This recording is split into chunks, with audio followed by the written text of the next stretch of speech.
You are about to witness history in the making.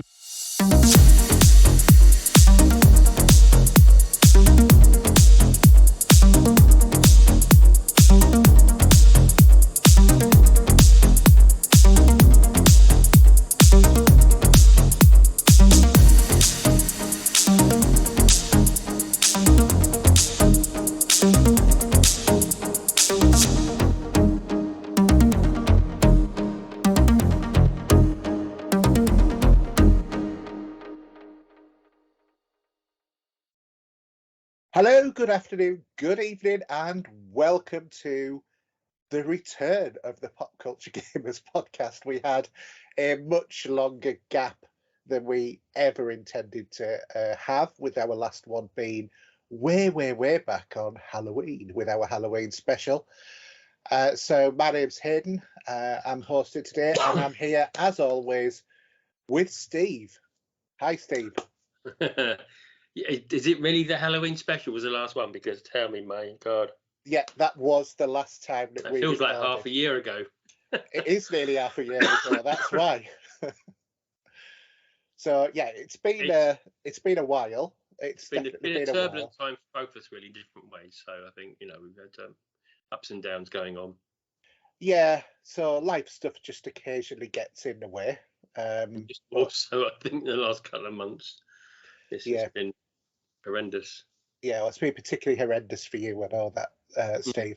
But for those of you who are watching on YouTube, you will be seeing us, because I thought I'd give it a whirl to see about editing the show in YouTube and then exporting the audio for everybody else. So if you're listening to the show, you can also go to our YouTube channel, youtube.com/popculturegamers, surprisingly enough, and you'll be able to see this. And what I thought I might do is, if I've got any gameplay of what we've been doing, I'll throw some of that over while we're talking as well, just to make it a bit more interesting and a bit more interactive. Oh, you want some Destiny videos? And I got plenty of those in the last couple of weeks. We all know what Destiny looks like, Steve. Choose when I log into it. Yeah, you'll have to download some videos of your playing Destiny. Don't worry, folks. I'll put in a timestamp so you can skip forward. No, I've just been mean. Really mean. Yeah, well, I've this is the first time I've ever not had Destiny, and I'm just sick of the grind in the game, to be honest. Each to their own. Each to their own. I want to do different things now. Play with spells and stuff like that. Yeah, well, it was wizard, I can tell you that now. Anyway, Steve, what's been happening in your life? Well, things that I don't want to talk about have been in my life in the last few months. So just personally, it's been a bit rough with things going on. So, it is what it is. Work never changes. So that just rolls on as normal. I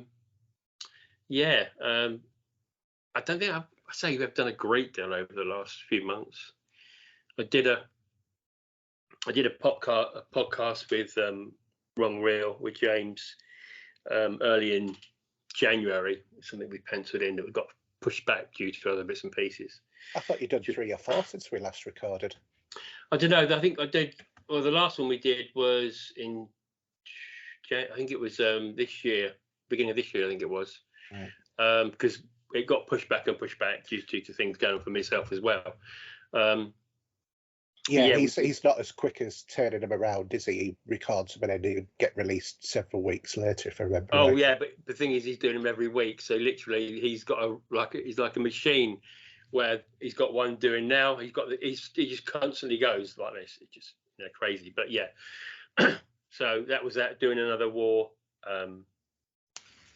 one or few war films, including the Battle of Britain, Force 10 from Neverone, if I remember rightly. Where Eagles Dare, and I can't remember the 4th one, but I don't think it really matters at the minute. But yeah, so that was quite good. Listen to music, watching a bit of telly. Not too much telly, to be fair. I think my missus watches more than I do. But it's been all about playing Destiny with Lightfall coming out, which was beginning of Feb now, second weeks of February it came out. Mm. So there was the preparation for that. I had a little bit of time off to take with work, so I was able to play a bit more and just chill and get into the swing of things. But it's just the way it's the way I chill really these days, is just to put that on, and then if it's too late in the evening, I'll just stick a movie on for a bit as well. Yeah. Come down, which I have been doing a fair bit of, just going back to some old movies I've got that I've sitting. I've not got too many new ones I've been kicking in over the last few months, but yeah, it's weird. How about yourself? Because I'm a bit boring, unfortunately, at the minute. Well, my house renovations are finally done, so we've got the extension on. We've had the new patio put down, which it seemed to take forever to get that done. But it was just because of when the cold weather snap started. We had the guys who did it, who were absolutely brilliant. And what they've done looks absolutely fantastic. It's a really top quality job, exactly what I wanted. But unfortunately, halfway through them laying it came all of the cold snap, and obviously concrete doesn't set properly at below a certain temperature, sort of thing. So we had to sort of have the job half finished for a couple of months until it warmed up a little bit more, which just seemed to go on forever. But it's been done a few weeks now, so we're really happy with the way it looks. And it's just amazing what having that extra room in the house makes. That extra one room, it just gives us so much more flexibility. So that is my wife's study, and also me and my son's VR gaming room and the dining room all in one. Oh my word! How do you sort of do you have to book an appointment to go in there? No, we just kick Jane out when we need it. Yeah. So yeah, because my son's been experimenting with VR as well, and he got this thing into his head. He wanted an original Kinect because the neck of his broke. I mean, it still works as a device, but you can't tilt it up and down because the neck's broke. And I need to sort of like take it to bits to investigate. But in CEX, you can pick them up for like £2 or £3. The original ones. Obviously, you have to have the adapter, which we had, to be able to play, to be able to use the Kinect. But he's not using it on the 360. He's putting it on his PC and using the Kinect as a full body lighthouse tracking system for VR. Oh, okay. And that works tremendously well. So yeah, it's a bit different in terms of what he's doing with it, and sort of like thinking maybe we'll invest in one for the other room and get the power converter and stuff like that, and the thing to properly link it into USB for the PC we're going to put in there, which is just going to be for doing like VR stuff, because there's plenty of room. It's a 4.5 by 2 sort of space, so there's loads of room. That's what he's been doing. Me, I was in a bit of a gaming funk, and I've actually been kind of like looking a little bit backwards rather than going forwards. You're actually going backwards, actually, I think. I am, because I've got a few things here. First off, I haven't even opened this. Oh, okay. Yeah. Amiga Mini. So I've got that. And I've also got, which I got for £34, Commodore. Yeah. Sorry, I got the blurred thing on, so I'll switch it off so then you can actually see what I'm showing you.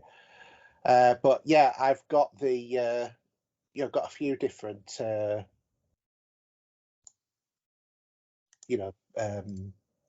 of things there. That's be a bit better there. So and we got my son wanted one of those as well, so we ended up getting 2. But you can actually load other ROMs onto those.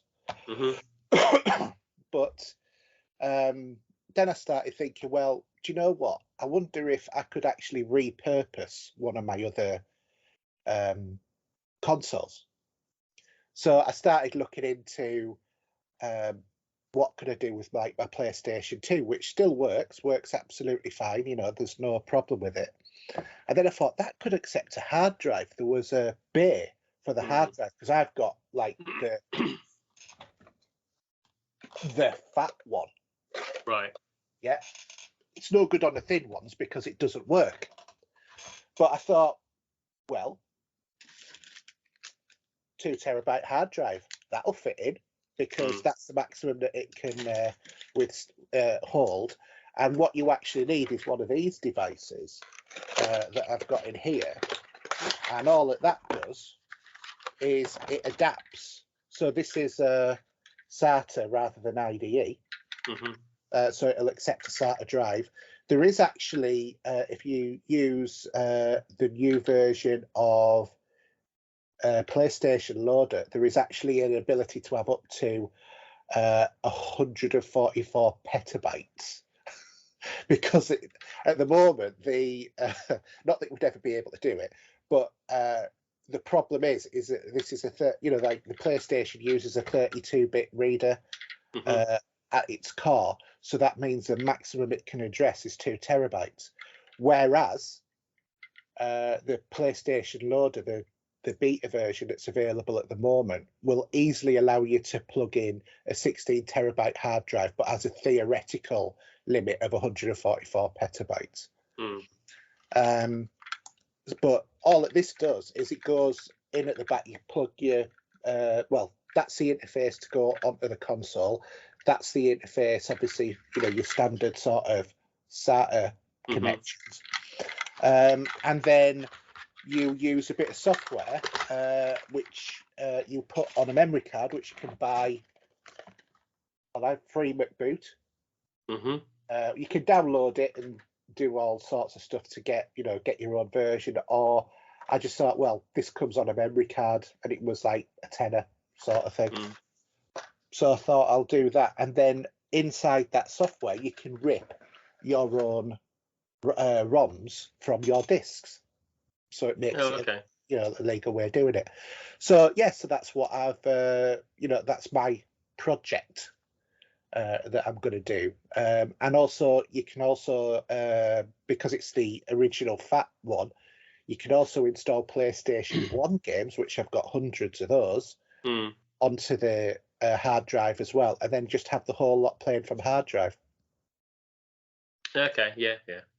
See, I've still got my. I don't see it from in here actually. Probably not. I've still got my Raspberry kicking around. Your Raspberry Pi? Yeah. Yeah. Still sitting in a drawer. I've not used it yet. It's been there for a while, so I've got the whole thing to put together. Did you ever see what I did with my Raspberry Pi? Yeah, I remember you telling me about it donkeys ago. Yeah, I've got it here.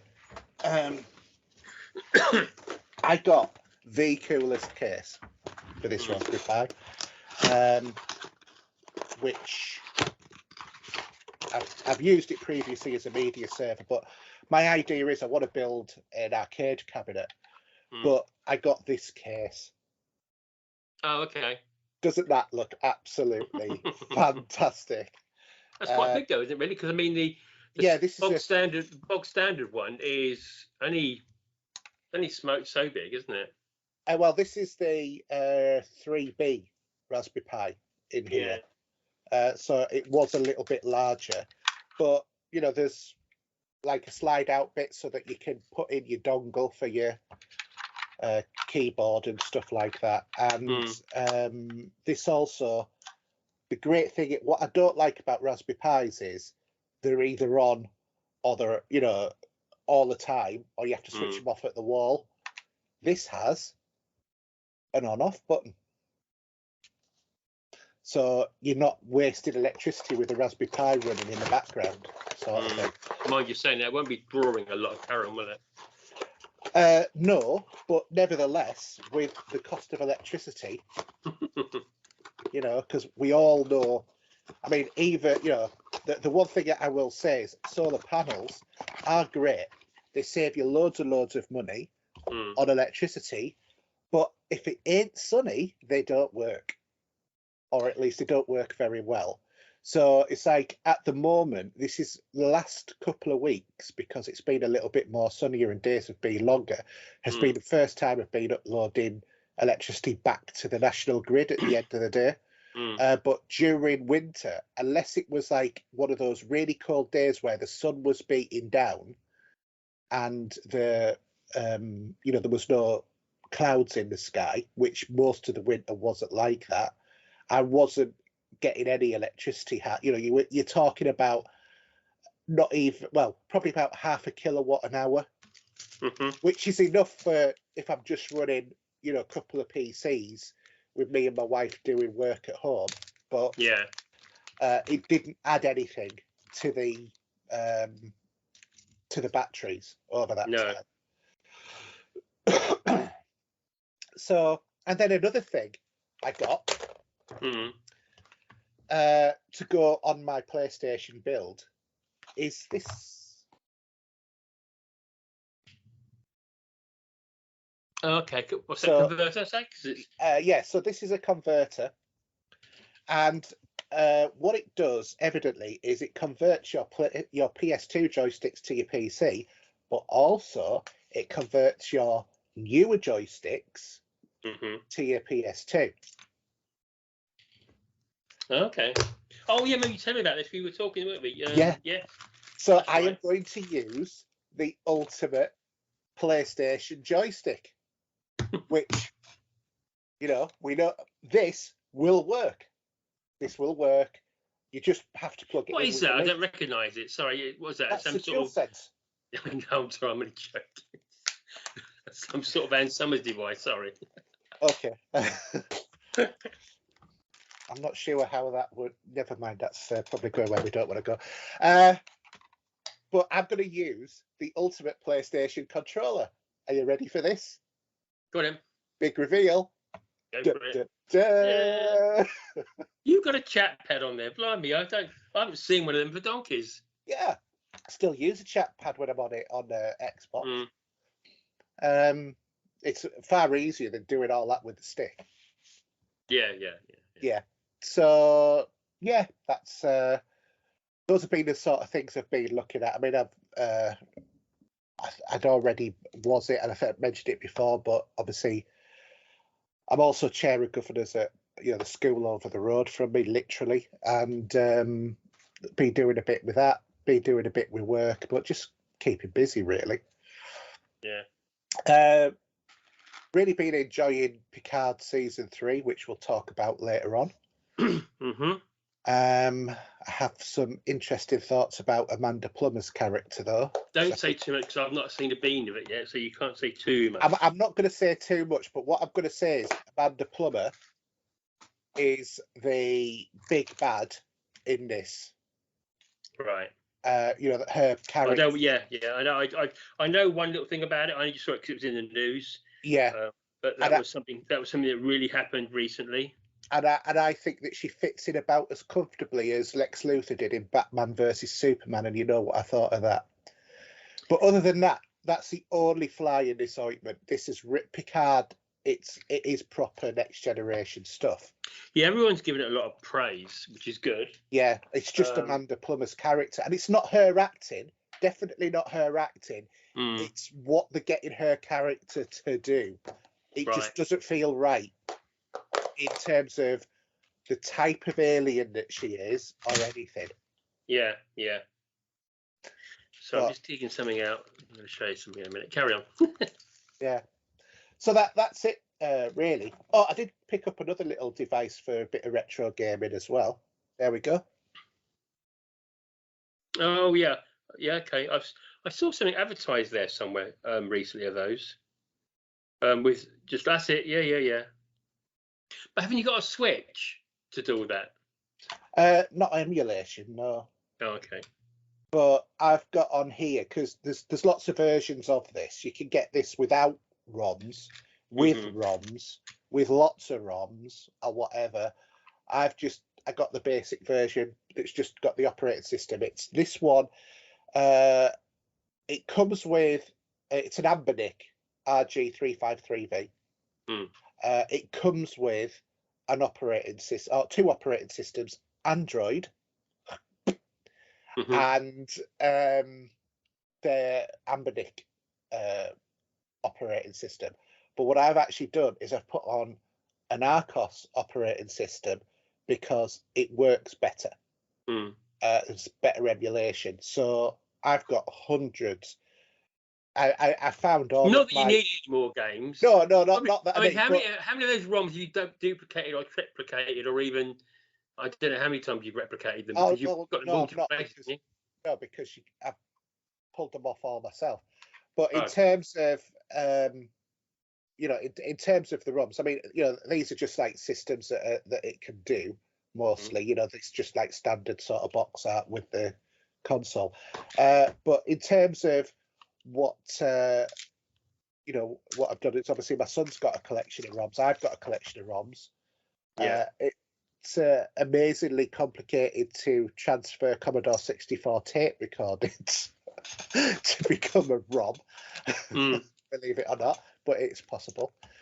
And so I'm building up like a little library of like old, classics like Manic Miner and Jet Set Willy and Monty Mole and all of those other good old classic sort of games that you can do for all of the games that I own. So yeah. And the great thing about this is what you might like, Steve. This little device has Wi-Fi. Okay. And you can add Game Pass. Oh, okay, right. You can play Game Pass games. Obviously, it's got the twin thumbsticks. At the back, it's also got paddles. Yes, I did. I don't know where I saw this. I don't know. It was advertised on Facebook or somewhere, and it's on a lot of YouTube at the moment. There's a lot of YouTubers actually. It might have even been a YouTube advert, as you say, probably that I saw. So yeah. Yeah. Couple of other updates. Obviously, I've been doing a few videos with some achievement hunting sort of things. I've got a relationship with Desert Water Games, who have sent us through a few games to do some achievement hunting videos on, which I've done. And they're up, which is very nice of them. And I've been on a diet. Who isn't on a diet? And I've lost 2 stone. Oh wow, well done. So, well done to that. It's not easy. No, it's not. But I'm quite pleased with with getting that amount done, and that I'm not stopping basically because I feel so much better for it. Of course. So is it just by looking after? Is it just by looking after yourself? It's not been radical changes, but it's been addressing some of my behaviours in terms of eating. Yeah, we've all got those, unfortunately. Yeah, we have. But so I've got some. I didn't mention this, but I got a little project on Lego again. Okay. So here is a piece of Lego. There's the camera there. See it there? Yeah. And if I put this on it, I'm guessing it goes on the. I haven't got. It's going to be a Star Wars one, isn't it? Or is it a Destiny one? So you can see. I can't see the mic. See there, right? But one sec. I'm going to get there's a plate for it. Okay, let me just show you something. One sec. Bear with me. This is awful on podcasting, but I'm going to do it anyway because I forgot all about this.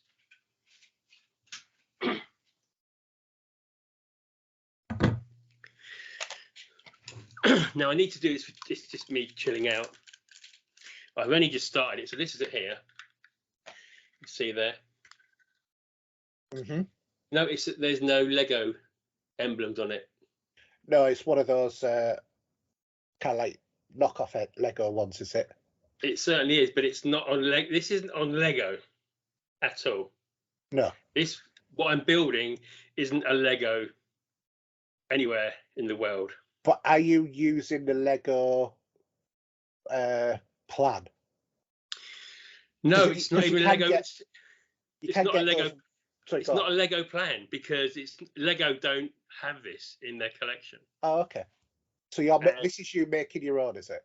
No, I'm building as it's supposed to be built. I've got the PDF of the document with 150 steps or whatever it's going to be to build this, and this is just the base of what it's going to be. But the clue, there's 2 of these sheets here. See them? They're thin sheets. Yeah. They're like. Here is the clue in what this is. Boom, boom, boom, boom, boom, boom, boom, boom, boom. Jaws. Yes, this is the orca I'm building. Right. So basically, the orca would sit on these 2 plates here. These are joined together with water, and it's the whole boat spot on to how you'd imagine it was in the movie. Cool. And I got it in China, obviously. Didn't take too long to come across. Mm. It was in euros, so it was pretty cheap. But yeah, it is Lego, isn't it? But it's not Lego as we know it. So yeah, I've started building that. Not got very far because what I normally like to do is get all my boxes from the my takeaways, and then I have to sort of try and separate them as best I can. Yeah. So they all come in these little boxes here like this. See, so many boxes. But yeah, I've started to build that. So that's the only other thing I've been up to, which is, yeah, I just wanted something. I wanted to try out that service. So I have seen some Star Wars stuff that's much cheaper. That is basically the same thing. Yeah. Even the Millennium Falcon. I must admit, my son's he got a load of Lego and he didn't make it all, so some of it's still boxed. And he went on eBay to find out how much his Lego was worth. He's got like about £400 or £500 worth of unopened Lego kits, with the inflated prices because they're in mint condition as well. So he's like, Dad, shall I sell them? It's like, it's up to you, your Lego. So yeah, I mean, my ones that sit over there, they don't make those ones anymore. So the Star Destroyer I've got and stuff like that. But I've noticed there's some Raiders Indiana Jones ones coming out. Yeah. Whether that's going to be in concurrent with the new movie, I don't know. But I think they're bringing out like some of the older stuff. Yeah. But yeah. Good stuff. Good stuff. I must admit, I'm a bit nervous about the new movie, but we'll have to wait and see. Well, I mean, I don't know, when did the trailer come out? Have you seen the trailer when we were together, touching the shape or form with it, or after? No, it was after we'd recorded. So I've digested this so many times, and obviously he's younger in places. Yeah, there's been a de-aging stuff, hasn't there? Yeah, and I don't know if that's going to possibly be an intro into the film, or if it's in the film. And if it's in the film, and I don't want to say this word, but it's going to dread me if it is, it'd be time travel. And I do not want time travel in this movie. I'd heard. I kept away from it a lot. And I was talking to Sky over at Film 89. We were chatting about it, and he said he's unfortunately seen a bit too many spoilers that's cropped up, and I'm just dreading it. I'd heard it was going to be time travel as well. And I don't know whether or not to tell you what I've heard. No, because what they also have done is I've heard they tried to reshot some of it as well. Right. Because I don't think I think it's been out into a few theatres for seeing how it would go, and it didn't go well. To be honest, the CGI stuff on the horse looked blooming awful. The ticker tape parade bit. Yeah, that looks like that's in JFK era, doesn't it? Yeah. Something like that. Unfortunately, I don't know how true this is, though. I know we're talking movie news here, that's what we're doing, but What I have been looking forward to, I think it's been cancelled to next year, and that's the new Flash movie. Now, I'm not 100% sure on that. I only saw it come up on my phone today.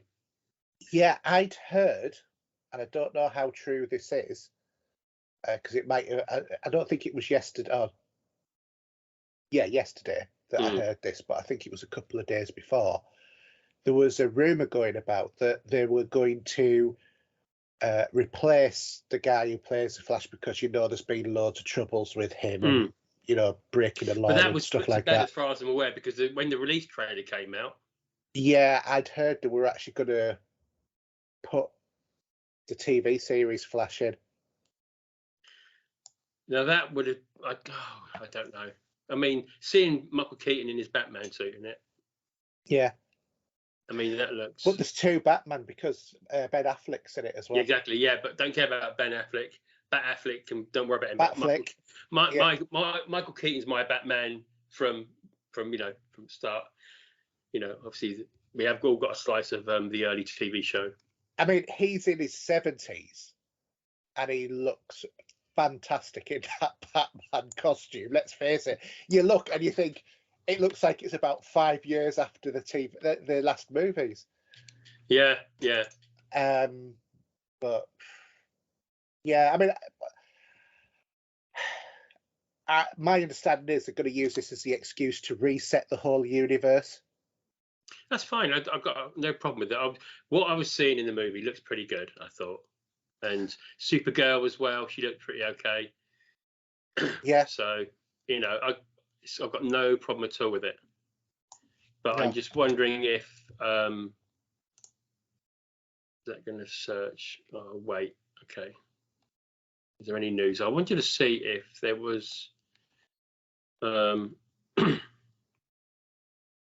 shall we wait for the news and talk about that later on? Yeah. Should we crack on anyway? We're still in the intro, aren't we? So. I know. We might as well just do an intro show anyway. Yeah. Okay. Well, in that case, we'll go on to Gaming This Week. No longer a dream, but a reality.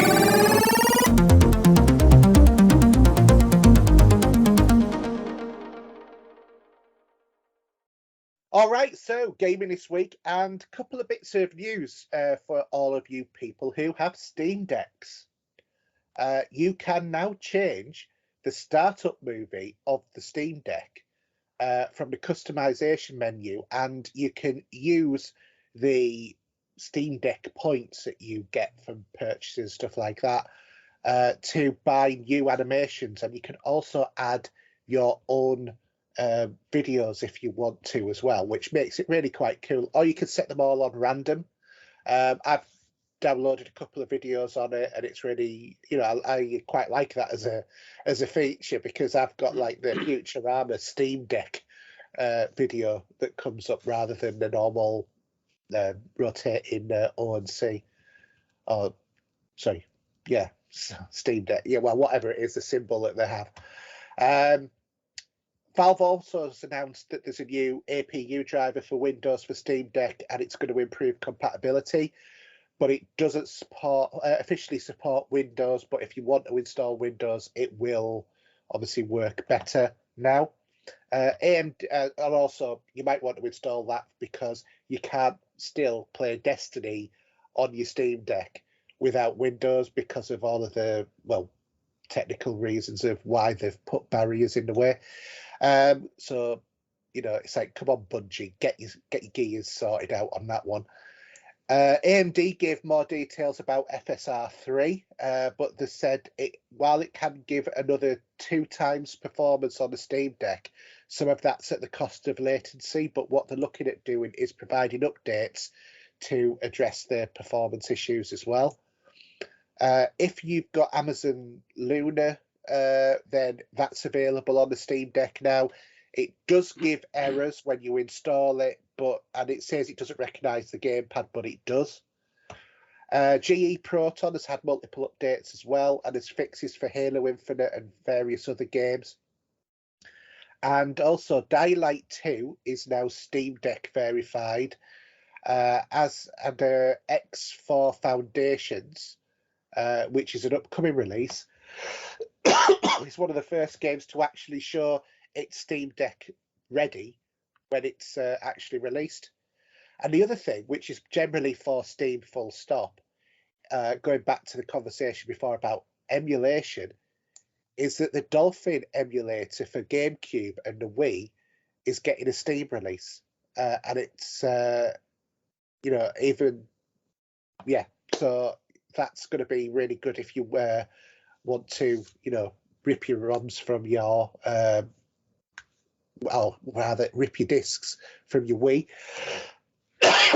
Excuse me. And the GameCube, you can quite easily port them over and play them on your PC or your Steam Deck, so you've got them on the move. It's not too good. bad. Yeah. Because we know that the Nintendo is Steve's favourite platform of choice. I love him. Yeah. I love it to bits. Yeah, you cut him down the middle, he does run red. Yeah. Yeah. But all of his veins are actually spell out Xbox if you cut him down the middle. Look a bit green in here, actually, aren't I? Yeah, I think you'll be a Vulcan. The other big shocker is about E3. And when I first saw it, I thought it was an April Fool's joke. I've got to say. No, I saw it on one of the YouTubers I listened to when she announced it. And I thought, yes, it's no joke. Yeah. No, so for the first, we haven't had an E3 since 2019, and now the new E3 has been cancelled. Sorry, I've got a cough. And both physical and digital events are not going to happen. The reasons given were obviously the after effects of COVID-19 has changed a lot of things. The change in economics, with companies trying to avoid spending the millions that they do at these events, as well as the developers and publishers realising that they can run their own. Well, they have been for the last few years. Microsoft and other people have all been doing their own events, whether they're live ones or just digital videos like Nintendo like to do. So yeah, it's unfortunately it won't stop E3 being this thing that isn't. It's not really E3 anymore. It's going to be just some nice events you're going to see online, really. So yeah, well, I mean, I think it's a great shame. I mean, not that we've ever been to see it because it's in the States, but it was always something I wanted to go to. So yeah, it's even like a Comic-Con or something like that. I mean, they're still going. Whether or not that would change at the San Diego one, maybe that might get cancelled. I don't know, but I doubt that will be just too huge. Yeah, maybe. I mean, next weekend is the UK's Insomnia Gaming Festival, Insomnia 70, and this is the first time in years when it's been on that I'm not going. It's Easter weekend, is it? Yeah. Okay. At Birmingham. But the last one, I just didn't rate it very highly. Well, because that's PC based, isn't it? Insomnia, more of a PC based thing, isn't it? No. Yeah. No, I mean, some of the ones we've been to back in the day, they were quite good, No, Insomnia's more sort of like wider gaming, so it includes YouTubers, it includes like cosplay, it includes desktop gaming, and as well as your PC consoles, all of that. They actually had the military at the last one. Oh, really? Yeah, with a tank. Or something like that. Yeah, it was, so, and, my son had to climb up and look inside and all of this, that, and the other. So, yeah, it's interesting. And another thing, I just want to give a thanks to James Sapphire for this. He's provided us with a couple of codes which I'm going to release over the next few shows. So this is on Steam, and the first code, and I'm going to do this phonetically, I hope, is... You're going to do it in 3 sections, one now, one later. Yeah, I'll do it in 3 sections. Echo Juliet Quebec Alpha Bravo, Hotel Papa 6 Quebec 6, Kilo 7 Romeo Romeo Mike.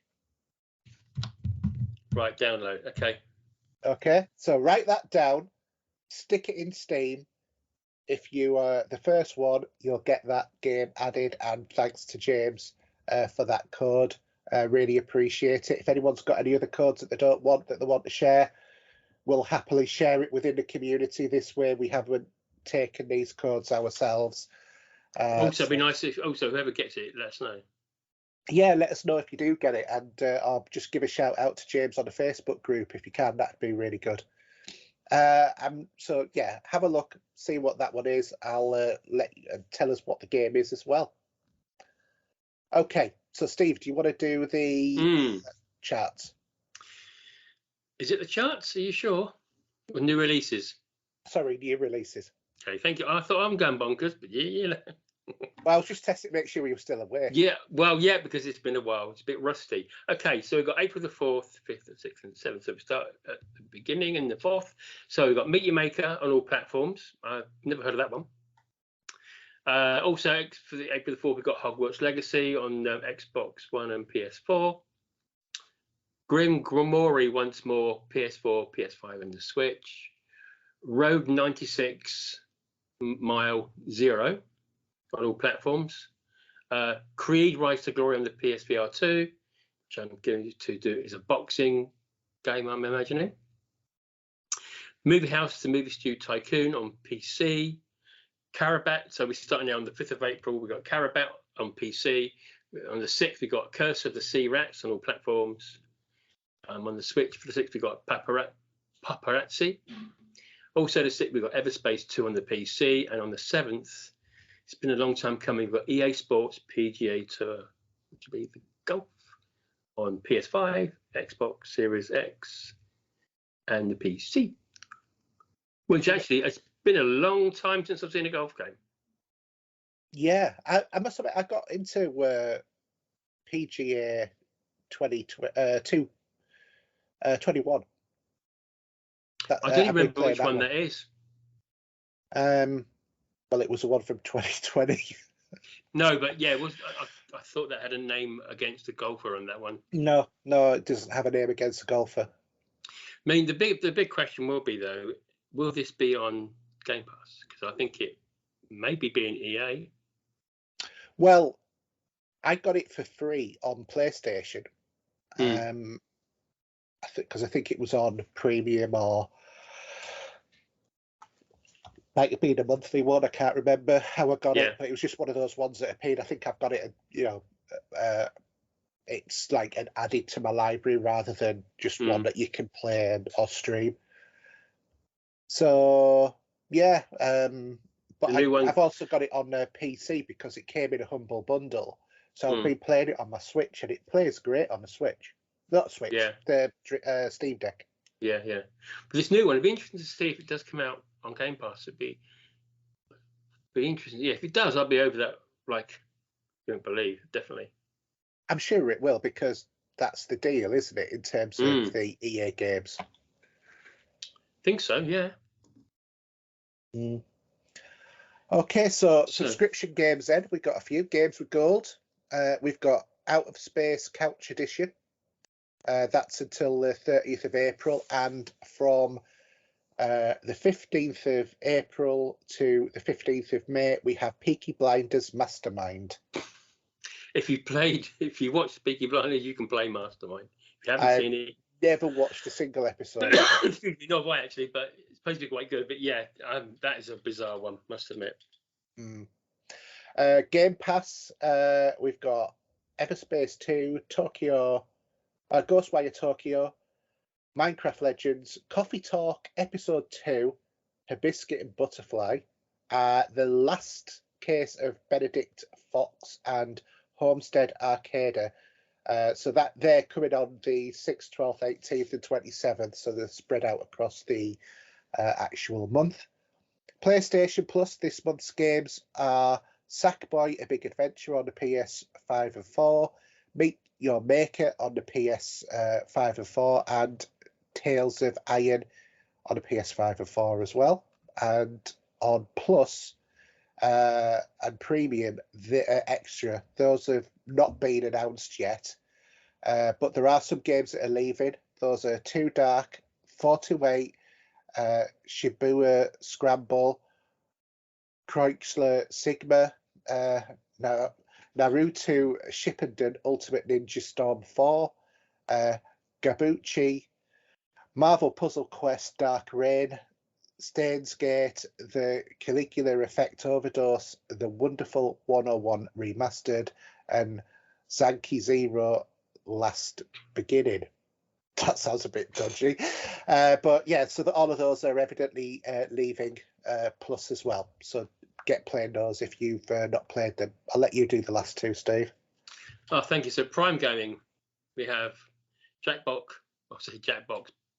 Party Pack 3, Yakuza Kiwami 2, Horizon Chase Turbo, The Adventures of Pals, and they're on Luna, is that right? Is that how that works? Yeah. Okay, and to claim on Prime Gaming, we've got City Legends, Trapped in the Mirror Collection Edition, Peaky Blinders Mastermind, Book of Demons, Faraway Arctic Escape, Adios, I'm a Fish, Bulldog Gate Enhanced Edition. Then we come to Epic. Available at the moment, we've got The Silent Age and Raunchy. And from the 6th of April, we've got Blazing Sails and the Dying Light Enhanced Edition. I thought you were going to say Blazing Saddles for a minute. I know. I don't get that song in my head. Yeah. I've played Horizon Chase Turbo, which is on Luna, and that's not actually too bad. It's kind of a bit like a 3D modelled version of the old Outrun games. It looks and plays very much like that, but with like a 3D model back view. You're not gonna. It's not your Forza Horizon by any way. It's very much. No. It's more arcadey than even Horizon is. But it's not a bad game. I've played it on the Steam Deck, so one to look out for. Oh. So I'm going to turn the light on because it's been nice having daylight in. it is, but it's getting dark. I look like I've got a floating head in the screen. Well, you could have been like what do you call him? Red Dwarf. No, I was Red Dwarf. Yeah, exactly. Yeah, Holly. Yeah. Holly. All right, chaps. Yeah. So, Steve, what have you been playing? What haven't I been playing? I've been any downloading. I've been Destiny. No, well, let me just get out my controller. Snazzy new controller. I did download a couple of bits and pieces. So let's see if I can see them actually. So what was that? Do you remember? Do you remember that series of games that you were talking about, which were to do with the Man of Medan? Do you remember? No. Oh yeah. Yes. Yeah. They're all from Dark Pictures. Dark Pictures. Yeah. So I've got all three of those now. Right. There's a fourth as well now coming out. I thought there was 5. Oh, there's one just coming out now to make it the fourth. If there's going to be a fifth as well after that, I don't know. No, the fourth is already out, isn't it? Because there's. I think I've got 4 of them, if I remember rightly. I've got 3. So I've got Man of Medan, Little Hope, and House of Ashes. Yes. Those are the 3 that came in a bundle. No, I got them all separate. Yeah. Something I didn't get to play because it took too long to frigging download, and also it was limited, was the Diablo open beta. Yeah. I don't know how I feel about that one. The other one that is out at the moment is the Devil in Me. Right. Okay. And then there's, I think, the last one they're about to release. So, I mean, I say James, who I do with Wrong Will, he's been hammering the beta, so he's been giving me a bit of an insight into it. and obviously people that had purchased the game were allowed to join the beta, and then suddenly out of nowhere this comes that you can all download the beta and jump in, but I never got to get to join in the end. So yeah, I was looking at the cost of the beta or the game, and the Ultimate Edition is £100. Yeah, it's immense, isn't it? And the normal edition is 70. Mm. And I'm not sure how I feel about that, to be honest. It's a lot of dough, isn't it? I'm just going to uninstall it as we speak. Actually, I might as well. I mean, we played Diablo 3, and I still do play it occasionally. I've got it on Xbox and PlayStation. Diablo 2, I could not get into. You know, they did the remaster. I could not get into that at all, and I pretty much gave up within an hour on it. I just thought, no, this isn't as good as 3. So I think I'll wait and see what people are saying about it before I dive in. But I've heard good things so far. Yeah, no, I mean, I would like to play it. Now, the other thing is, I don't know where this all sits into it. So obviously what's been going on in the last few months is the government within whatever system it is for the acquisition of all the Microsoft, Activision and stuff like that. It's been all been, and the way it's been going from what I'm hearing, it looks like it's going to be all good to go anyway. Yeah. And from that, the flip side of that, because PlayStation sort of threw their toys out the pram a little bit, I think they've regretted doing that now, because I think they're going to be looking into their what's the right word to use, actions regarding games, and that they have solely on the PlayStation, like Square Enix, for example. So I don't know what's going to happen there. That's quite interesting. But I didn't know if this deal goes through. I'm not sure what they will do with Diablo. Will that go to Game Pass? Will that who knows? I mean, I wouldn't. In theory, it should go to Game Pass. Yeah, in theory, it should do. Yeah, which would be a good idea. It'd be great. We'll wait and see. But it's funny, because I think that Game Pass is still great, and I think if that goes, I think Nintendo wouldn't mind having that, would they? I think, in talk of that.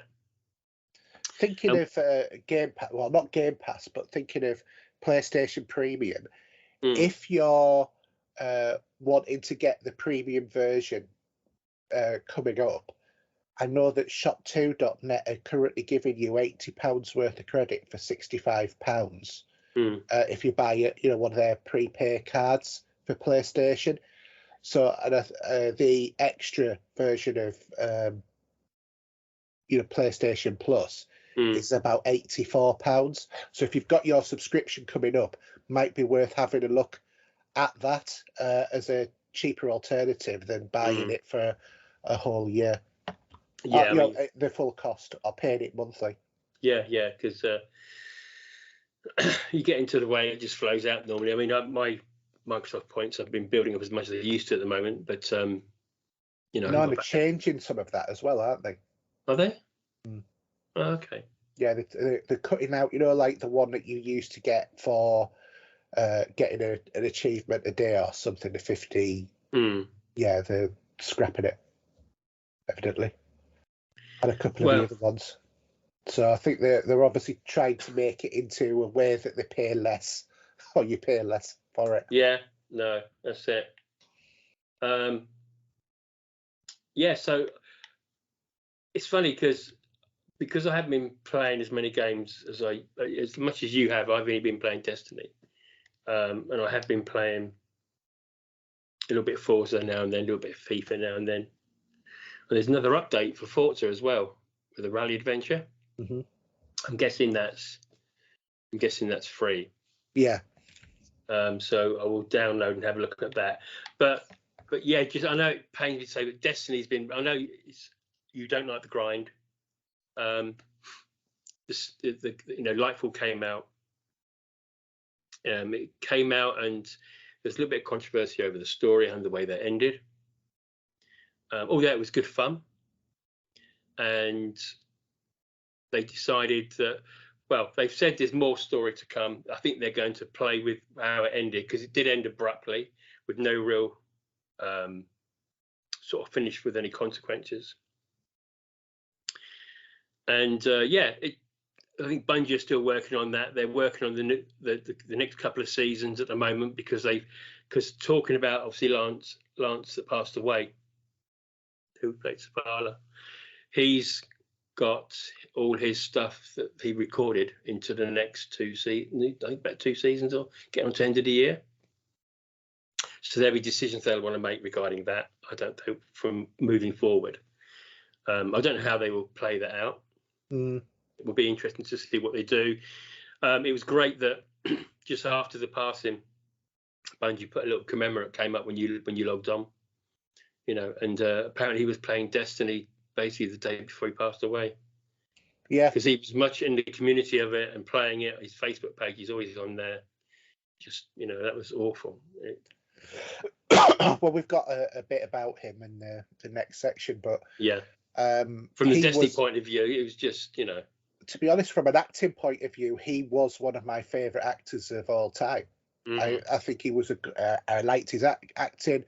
I think he had a fantastic voice. He's got a very distinctive gravelly voice, but just very clear and stuff like that. And it's been on so much, like The Wire, Fringe, Lost. Recently, John Wick. Yeah, John Wick. Obviously, he's a concierge there. He did Horizon Zero Dawn and Forbidden West games. Obviously, Destiny. His career's Quantum Break? Quantum Break, yeah. Yeah, because he was in the obviously did the videos. Obviously, that's got like the TV show part of it as well, which he was in. Yeah. So yes, it was nice that Bungie did that. This is no spoilers. If you've been playing Destiny by now, you'll know obviously the latest season, and we lost a character in Destiny in that as well, and Amanda Holiday died in a mission. Bless her. No spoilers there, Steve. No, because it's happened. It happened a week ago. So. That doesn't matter. It's like we're going to get people complaining. We'll see. If they complain, take it on me. It's all right. It's fine. Yeah. So it's all over the internet anyway. So in a certain mission, she was doing a bit. This was last week's mission. Right. But yeah, it was a shame. There's rumours that she could come back as a ghost or something like that. I thought there was a rumour that she could come back as a Guardian, because the Guardians are resurrected, aren't they? Yeah, because it's there's a lot of chit chat when you go to some of the characters, when you go to speak to the Crow, for example, because he had a bit of a soft spot for her. Yeah. And but it'd be interesting to see how that pans out. It was literally an oh god moment when you were playing the game, didn't expect it, and seeing Zavala, ironically, over her body that was on a table with a flag rested over it, and he was it just didn't, it was just all a bit bizarre. Yeah. I don't know how I feel about them killing off like even side characters. But I suppose they've got to keep it going, haven't they? Yeah, they do. Say Lightfall's been really good. The story was easy to complete on the edition. I did it on Legendary, which was a bitch and a half. Yeah. With a couple of cheeses there to get through it, and so we've been having that. And there's just the way that the whole system. If you just went onto Destiny now and had a look and just logged on, you'll see there's loads of different changes. Yeah. There's a system there where you get ranked when you play on live games with PvP. You can rank people and give them commendations. So you get all that in your menus as well. Yeah. And what they call is they have a journey. So what you've got ranking. Now, most people that have played Destiny for the last God knows how many years will probably sit at rank 6 when they start. Mm-hmm. and you can go up to think about rank 12 and then a reset in the next season. So I got to rank 7. You have to go and stand in a tree area and you meditate and you go all gold. You look like I don't know, a Twix packet or something. You know what I mean? Running around. But yeah, no, it's really good how they've done it. I mean, I won't say how the story ended in Nightfall, obviously, because you've not played it. No. But yeah, it's been fun. We've had a couple of Iron Banners. We've had some tweaks again. The new subclass, the Strand stuff is really good fun. Actually, it's better than I thought it was going to be. As much as when we first get it, I thought it was a little bit drawn out how you get the Strand subclass via the story. That was only my little take on it, but it's really good. And yeah, long may it continue. I mean, we're going to be coming up to the original plan. Will be coming to an end next year, I think, with the storylines that have been going on forward. So yeah, I wonder if they're going to do Destiny 3, as it were, or just continue. Well, I don't. This is Destiny 3 now, isn't it? I mean, the tweaks they're making more tweaks in the next couple of seasons with how the light works with your power as well. Yeah. So they're always sitting there to tweak it. I mean, at the moment, SMGs are great to play with. They're going to be nerfing them in the next update, and auto rifles are going to get another 25% buff. So everything, the meta changes all the time, and it's been really good fun. I really enjoyed it. I've been doing a lot of, as you probably see, Destiny UK have been really good. They got a Discord server with play there, and I've been on that, and we did some Grandmaster Nightfalls on there. We were just before the new season started. I joined up with a few other people to play that. Mark pops in every now and then as well. So yeah, it's pretty good. Other than that, not a lot. Looking forward to Diablo, maybe. Starfield, obviously, we had the announcement date for that for September. Yeah. And there's going to be a special event in June for it. So I should look forward to that eagerly, I think. Being with Bethesda. I know it might not be. I'm not sure if you're going to be. Will you be up for playing Starfield? Is it? It entirely depends on whether or not it's basically Fallout with prettier graphics, or if it's like a good game. I'm not being. But if it ends up being like Fallout with prettier graphics, I'm not interested. But if it's like a bit more involved, it's got a better, more reliable engine and stuff like that, then I'll play it. Well, I say it's probably a newer engine to Fallout 4 anyway, I'd have thought. Well, I mean, certainly it should be a newer engine to Skyrim, because I think that the model of the universe was based on the one that was obsolete. Yeah, but that was gone. How long ago was Skyrim, though? So you can't really. I think I'm not sure what Fallout 4 was on. Well, but Bethesda still use the same engine over and over again. They're famous for it. I believe, I understand, I might be wrong, but I'm sure I read somewhere that Bethesda used the same engine in like Fallout 76 as it did in Skyrim, but just like a bit updated. So it's like if they're just doing the same thing again, it's just sort of like.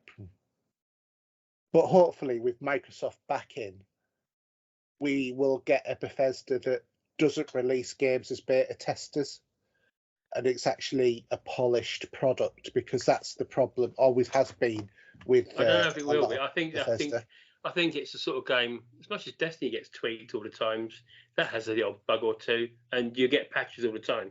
Yeah, but let's face it, Bethesda has always been renowned for their charming features of upside down characters flying backwards and stuff like that. What's wrong with the cow floating in space? Nothing. I'm sure it'll be very moving. Yeah.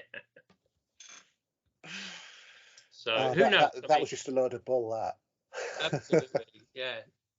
But we'll see. I mean, the event in June will be interesting to see what we're really going to be looking at. I mean, from what I've seen so far, it does look good.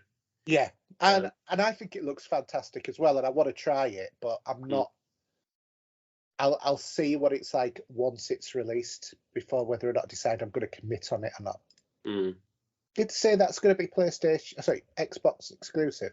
Yeah, as far as I'm aware, it is. Yeah. I mean, obviously, Call of Duty. That's to do with the Activision stuff, but yeah, this will be. Unfortunately, you'd have to paying you to put the Xbox on for that one, not the PlayStation, or at least pay your subscription. Yeah. Because I don't know whether or not you saw, but there's evidently a stick that's either in development or has been released, which is basically an Xbox on a stick, and it streams to your TV. Did you see about that? Well, there is obviously Samsung. I've got the hold at the moment on the Game Pass app, which is playing on the cloud.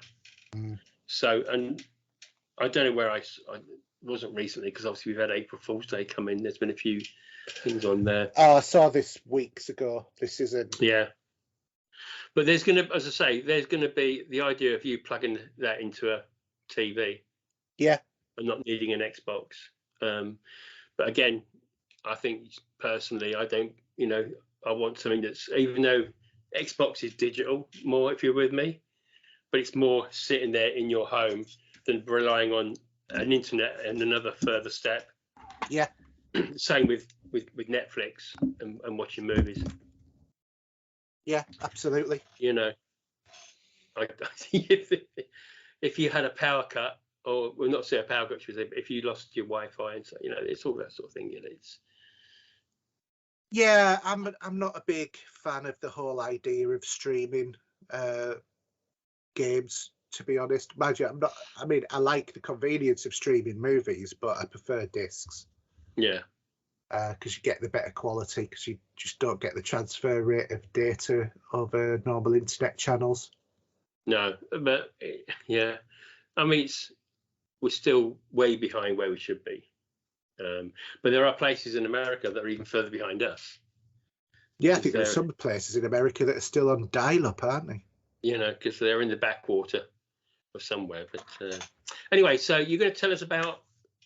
Well, I'll tell you about a couple of things. So, first off, I'm going to give a shout out about Desert Water games. So, if you've not come across these are like real achievement hunter games that are out there. Some of them, though, are actually quite good fun. So, for example, games like Ballatron and Ballatron Oceans. The way I would describe that one, it's kind of like Pool meets Arkanoid or Breakout. They do a couple of like puzzle solvers like Robo Lifter, and there's also Flasco Man and Debtor, which is Debtor Enhanced Edition, I should say, which is like a platformer. Obviously they're adding updates to these all of the time, so you get more achievements on them. So for achievement hunting community, these are going to go up to 5,000. But some of them are actually quite good fun, and one of the ones that I've liked the most, other than the Ballatron and Ballatron Oceans games, has been Deep Space Anomaly, which is it's kind of like asteroids but with spaceships as well. And you can upgrade your ship. The more you shoot, you earn money. You then go at the end of a wave and update your ship, which stays on your ship, and then you carry on playing the game and stuff like that. So I've done a couple of videos, well, several videos in terms of all of their games that I've had so far. I've got another couple of ones to do, but they're a little bit longer games, so they're going to take me a bit more time to do, because some of these are just like 10-minute sort of achievement lists. But yeah, just have a check out, and they're all quite cheap, and you can pick them up in sales and stuff like that. But they're worth having a look. Just have a look on our YouTube channel at some of the videos. You'll get an idea for what the games are on there pretty much easily. Other than that, I've bought a load of games, but I've just not been playing them. So I got the Callisto Protocol, played it for about 45 minutes to an hour, which I streamed as well. Could not get into it. I then got the Dead Space remake, which is obviously the Callisto Protocols in the same universe.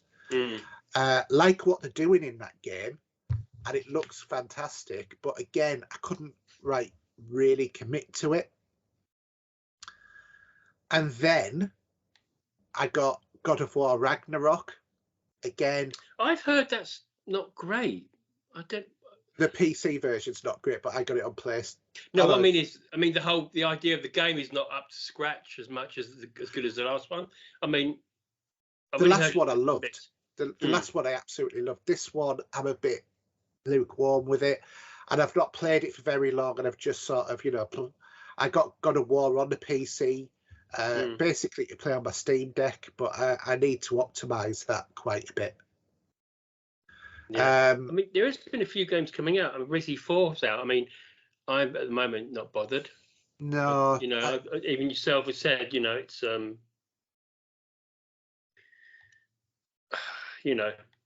not too fussed at the minute. It's made up from the ground up again like the other games. Yeah. And I do want to play it at some point, but right now, I would have to wait. Yeah. I'll tell you what I have played. I played a Wii game. Oh, really? On the Wii, not emulated. Oh, okay.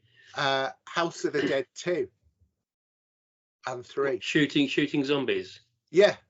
Oh, okay. But with a gun adapter for the Wiimote. That was great fun. So what I've been looking at is investing potentially in a Schengen light gun. So you would use this with emulation on your PC. But basically, as you know, light guns don't work on LCD screens. No. Because it's all about the scan lines that they actually used to work on the old CRT TVs. But you don't get that on an LCD TV. But a company called Schengen has released a gun that plugs into your PC and will be compatible with older games, like on, like if you do a Saturn emulator or if you do a Wii emulator. One of the Crisis games or something like that, whatever that was in. Or PlayStation, Time Crisis, stuff like that. Because obviously I've got all of these games on the old systems, but now because we don't have a CRTV, my light guns are useless. So I've been thinking about getting these Schengens and then emulating on the PC the PlayStation games so that I can play them again, because I used to love playing Time Crisis and House of the Dead and stuff like that. And it's like to play House of the Dead on the Dreamcast, which was a great version of the game, and stuff like that. But they're a little bit expensive. They're £90 for the basic one, and if you want the one with recoil, it's 130. So it's my birthday in 9 days. Okay, guys, it's coming around again, isn't it? It's coming around again. But yeah, it's my birthday, so I thought might treat myself. Although I am going to take any money that I get from my birthday, because I've been saving up, and I am going to buy a new 4K Blu-ray player, because you and I, we both have the same one, don't we? The LG. I do have an LG one. I could do with an upgrade at some point, but yeah. Well, I don't know whether or not you've noticed, but if you have like 3-hour movies, which are like dual layer 4K Blu-rays, on both versions of the Blu-ray, because I've got a Panasonic one in the other room and I've got an LG one, and they're both like the entry level sort of players. Because I always used to think, well, it doesn't really matter because a Blu-ray is a Blu-ray, it's sending the same data to the screen. But the issue is it doesn't show in like a 1.5 hour movie because it's all on the same layer. But once you go on to like a heavily compressed dual layer movie, things like the extended version of The Hobbit, which I've got on 4K, skip, or rather get stuck and then stay there for ages. I think you had that on Star Trek, the motion picture, didn't you? And then you updated this firmware. Yeah, and it's been fine ever since, yeah. Yeah, but I've got other movies that it does that, and my firmware's up to date as well, and like The Hobbit and Lord of the Rings. The last one, what was the last thing I watched that would have been that long? Probably The Godfather. Yeah. That was no issue with that one, because that's a 3-hour movie, isn't it? Yeah, well, I mean, I've think it got is anyway. movies. I think it all depends upon what the bit rate is, and you know, how heavily compressed it is, and how they've done the layering. It's all very technical. It's beyond what I understand. But from the research I've done, that's the problem is that the lower end players struggle greatly. Are we on movies now? We've skipped gaming, have we? Oh yeah, sorry. Yeah, we've gone off on a tangent again. Yeah. Because we started talking about my birthday. So what I'm planning on doing is investing all of the money that I've saved and any money for my birthday into the Panasonic drive that's 350 quid, because that doesn't have these problems, and it's got the home cinema extreme or whatever it is processing, so it does something better to the picture, and it does Dolby Vision and Atmos, which obviously I've got both. So yeah, I'm gonna that's gonna be my next. I'm guessing we got the same one. I'm guaranteed. Well, I'm not 100% sure, but yeah. I can't remember now. But yeah, we have got the same player. I remember us buying it at the same time, and it was the same model. But anyway, back on to gaming, because that was a bit of a detour into the next section, as we normally do in this show. So the other game I've been playing, other than obviously some of the Desert Water games that I've, this was a game I had no real feel for. You know, say I've watched the movies, but I've never been that bothered. And that's the Harry Potter world game of Hogwarts Legacy. Yeah. So this game is set 100 years before Harry Potter, so you're not going to run into him, as it were. And I watched a clip of it, and I thought, this one has passed me by. And then I think it was Terry in our community said, actually, this is quite a good game. So I thought, well, I'm not getting into Dead Space. I'm not getting into God of War or God of War Ragnarok on the PC and PlayStation, respectively. And I'm not getting into Callisto Protocol. I need to find something. Oh, I also got Gotham Knights. Played that for a while. Just didn't float my boat. So I thought, let's try this one. So I bought Hogwarts Legacy, and I've really enjoyed the game. You know, you can, I mean, obviously you do all of your favourite spells from the movies and stuff like that, you know, like Expelliarmus and Revelio and all that sort of stuff. There are loads of spells that you can do. The fighting is quite simple, but it's got a level of complexity in there where how you combine spells. So because this is an RPG, isn't it? So yeah, it is, and it is a proper RPG, because it's not one of these games like Assassin's Creed where you keep playing it and you unlock everything. You don't do that on this game. You can go up to level 40, and that gives you about 35 points. But I think that there's something like about you'd need 60 points to get everything in the game, or 50 points, something like that. So you can't actually do it. So you've got to be selective in terms of what you need. So I went down the dark path. I've invested in all of the curses and stuff like that, like Adabra Cadaver, where it's an instant kill. And then you can later on unlock perks, or rather more skills, which combine with other skills.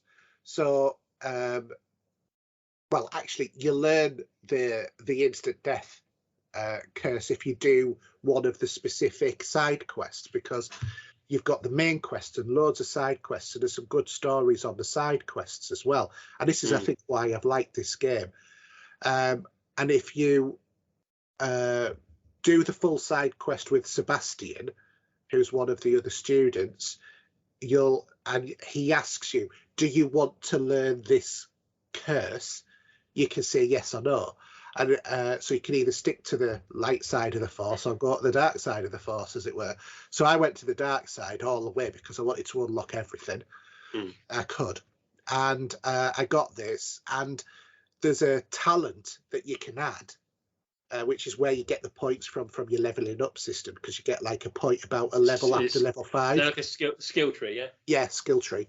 And what it does is it unlocks extra features of some of the spells, including like the evil spells. So when I was playing, I was reading all of these like things. You can see the YouTube videos that I've done of this game, obviously. But I was watching all of this, and I thought, actually, if I do that mission when it comes to it, and then I unlock this skill perk, there's like a great thing of what you can do is you can like curse an enemy to fight for you, and then and then you can unlock a talent or whatever that then says that cursed enemy, if they shoot somebody else, they will curse them too, because obviously when they're cursed they get more damage and that sort of stuff. So then they all start getting these green X's on, and then you can get a talent to go with Abracadabra, which... Abracadabra? Abracadabra. Okay. As in body. Suggesting, but yeah. But that turns the instant kill to the person that you fire on to everybody who's cursed. And it works on everything. So you've got, you've got massive trolls, which can take you ages to kill, just like doing normal sort of shots. But with a Abracadabra, you can bang, dead. But if you've also cursed 10 other enemies that are surrounding you as well, you kill all of them, all in one go. But obviously it takes a long time to charge back up. So it's like something that you keep to a certain point, in your game before you not in your fight, before you actually use that, because if you use it too early, if you blow your load early, you haven't got anything left in the tank, as it were. So and you've got to wait for that to catch up. And when you're doing things like because there's like battle arenas in there as well, there's a couple of those that you've got to do, and you've got to do about 6 or so waves or 8 waves. I can't remember exactly how many. I just sort of like steamed straight through them. Obviously, you could potentially knock yourself out from being able to fight, more heavier enemies in the next round of one of those if you like use it at level 1 sort of thing, because it'll take a while to catch up. And then other spells will take time to recharge as well.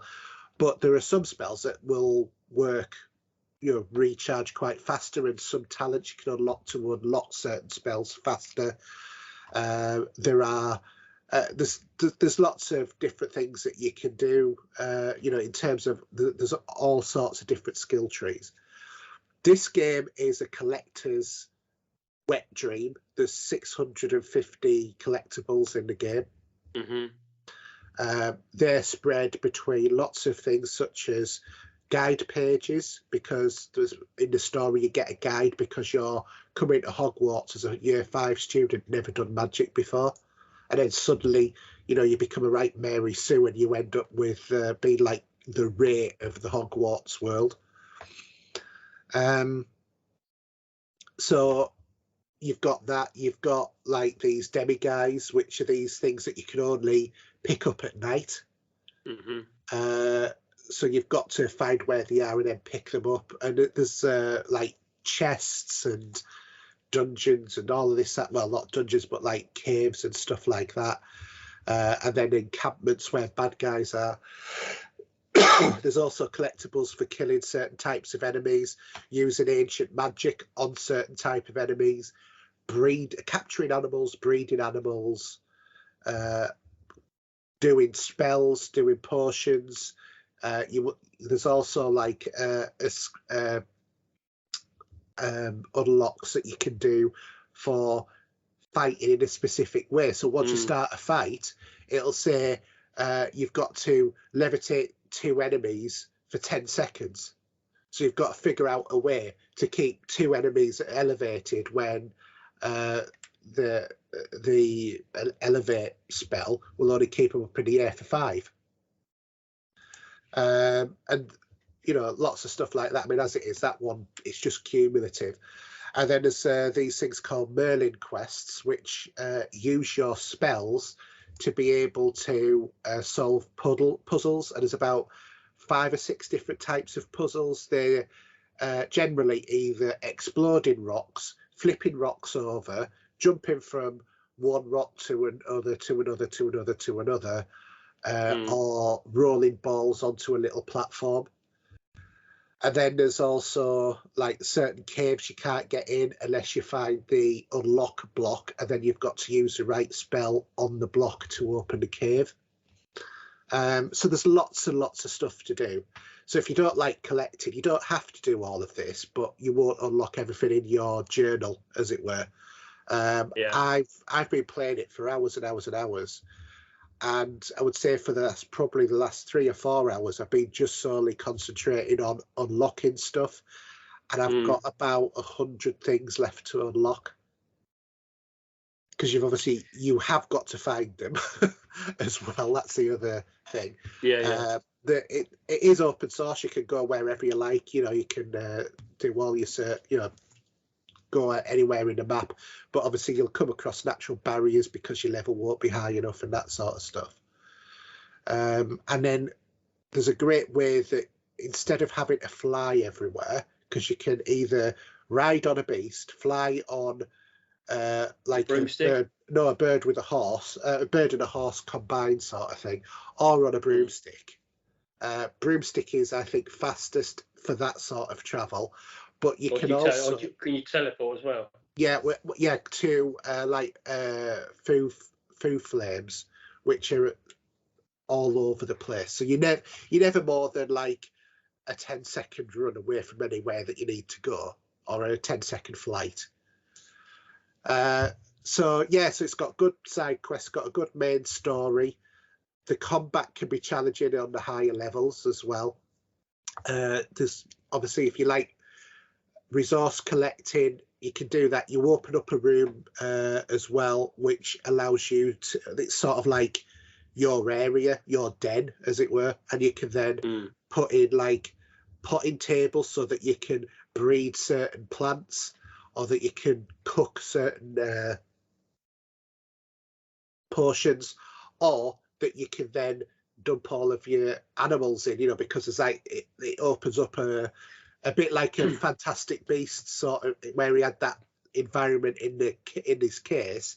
Well, it's a bit like that, but you have everything in like this room that you've got instead, the room of requirement, I think it's called. So yeah, there's loads in there. But one thing I have noticed is I don't think that some of the mission stuff is actually popping correctly on the PlayStation, because I have no quests left.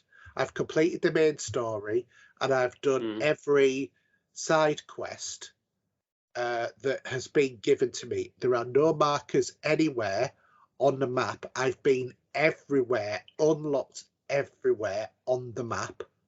And it says I've got one side quest left to do, but there's nothing there.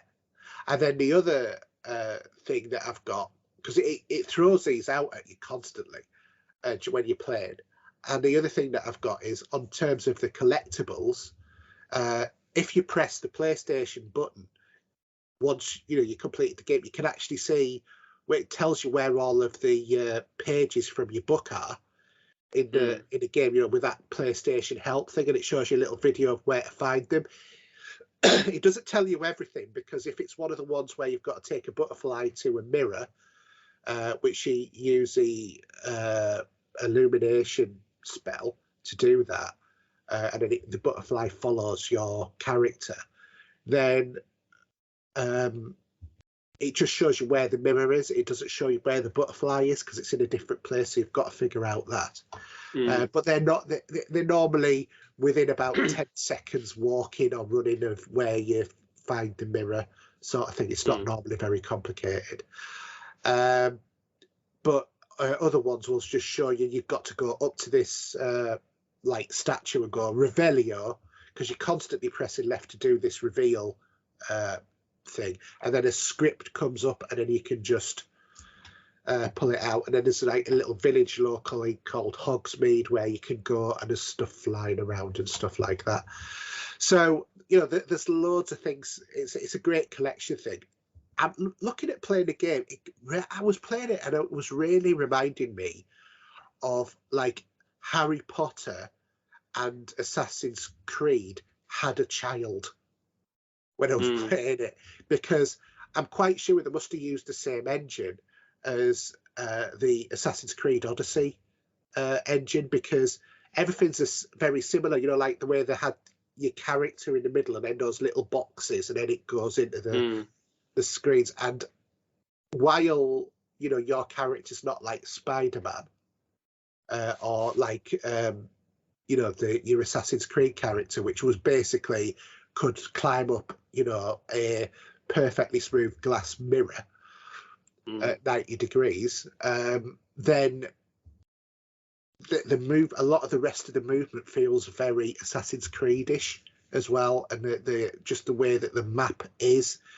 I just feel like it must be the same engine. I've not looked. I'm sure it probably is, but I don't mind that, because I loved Assassin's Creed. I've completed it twice. Odyssey, that is. So yeah, if you like Harry Potter or the Magnificent Beasts and Where to Find Them sort of universe, and you want to have a bit of a explore around Hogwarts and immerse yourself in a bit more of that lore, forgetting about the author's views on any groups, because we're not interested in that. We're talking about the game now, not the woke political correctness of whether or not the author is right or not. It's a good game to play and really, really enjoyable, so I would recommend it. I did see a few when it first came out. I was watching a couple of videos, and the first 5 minutes I was watching it, and a lot of the Harry Potter fans were a little bit disappointed about how you get to choose your group with I can't what you call it now. It's been a while. You start with the sorted hat. So so when you got whether you're in Gryffindor or wherever you're going to be, and it was very much a simple couple of questions and you were done. It wasn't really but you don't involved. Have to. No, that wasn't. But they were. I think some of those people that really are into Harry Potter would like to have seen something a bit more. But other than that, I've heard good things about it. My son-in-law plays it on PC. He's been enjoying it. Has he had many problems? Because I heard the PC part is pretty rubbish. No, not as far as I'm aware. I'll tap him up next time and ask how he's getting on, but I've not heard anything. Yeah, because I've not really, other than obviously the glitches that I've said that I've found with some of the quest lines, as in I'm missing one and I don't know where it is or how I will get it. And when I look at the PlayStation help, it's actually showing help for a quest that I completed probably about 3 hours into the game. So maybe it's not unlocked properly or something, but I couldn't have done the subsequent ones if I hadn't have done those ones or that one, because it was there's a game where you have to roll balls towards yourself and you have to stop it on a platform. and it says that the first one of those has not been unlocked, but I've done all of the others and played the champion and won, so I couldn't have gone on. Do you know what I mean? That would have been it if that was not unlocked. So I think that there are a couple of problems in terms of some of the unlocking. And if I can't figure it out once I've unlocked everything else in the game, I'm going to actually get in contact with the devs and just say, why is this? Because maybe, you know, if they can help. But I've heard that the PC was a bit more of a bad port than anything else. I mean, I'd love to play it on PC. I have to say. I'm guessing it would be look even better. You'd have thought. Yeah, but I mean, I'm not sure it could look really that much better. You know, it does look really very, very nice. Yeah, nice effects and stuff like that. So, anyway, any more on gaming? I was just going to say, because I'm just downloading it now. Now, I thought, are these PlayStation games? So the Ni no Kuni series. Yeah. Are they PlayStation? Don't know if it's exclusively PlayStation. I mean, I've got one up there on my shelf. One of the last one that came out. But I'm just downloading Ni no Kuni, the Revenant Kingdom Princess Edition on the Game Pass. Well, I do know that obviously Microsoft. Or is it a part of Nintendo? Is it not Nintendo? It's not Nintendo, is it? I don't know. Actually, it's not a franchise that I have any interest in. No, I mean, I haven't played my PlayStation for a while. Let me have a look. I was just curious because I quite enjoyed playing this. I didn't finish it, but I'd probably go back to it. Oh, it's the same one, believe it or not. All right. So yeah, that there. Yeah. Is what I'm downloading now on the Xbox. Oh, cool. So yeah, because it's by Bandai Namco. So. Did you fix your PlayStation? Yeah. Well, it's fixed itself. Yeah. Yeah, because it had a problem with the discs, didn't it? Yeah. And I had it standing up for a while. But now I've got it standing flat again, as how you would normally see it. And it's okay. Yeah. So. Because that was something that was in about PlayStation 5s, actually, a couple of months back, saying that if you've got a PS5, don't stand it vertically. That's bizarre, isn't it? Not as bizarre as you would think, because of the liquid. No, it's any PlayStation 5, because of the liquid coolant. You know, the stuff that you put on top of your chip between your chip and your heatsink. What do you call it? I can't. Just my brain's gone. Not thermal pad, but the thermal paste. They have a liquid thermal paste rather than the traditional sort of thermal paste that you have in PCs and stuff like that. And it was reported about the potential for vertical standing PlayStations over time to leak that thermal, that metal oxide sort of like paste that they've got. That it would run over the rest, come out of the housing and into the rest of the machine and possibly cause a short. Which I'm glad to say my PlayStation's always been flat, so and it wasn't a problem for me. But yeah, I'll tell you another thing I was doing as well. These things. Yeah, because you had a problem with it, didn't you? This is one of the ones that had a problem with it. That's all you need. Don't buy a new Joy-Con. Get a kit from Amazon. I got this one.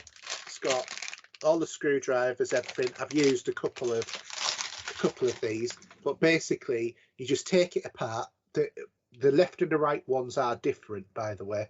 But both of my son's ones on both sides went. I think that the first one that I put in my son's one was not quite right, either it's not connected right or the stick wasn't working. Because on this one, which was the first one I did, it didn't work properly, and it's not registering the movements properly. But this was the one that I had a problem with, because for a start off, the battery in here, because he hadn't played it for about a year, had discharged and the battery had puffed up. So when I came to opening it, it was a bit expanded. So was the controller expanded where it was trying to push it open or not? Yeah.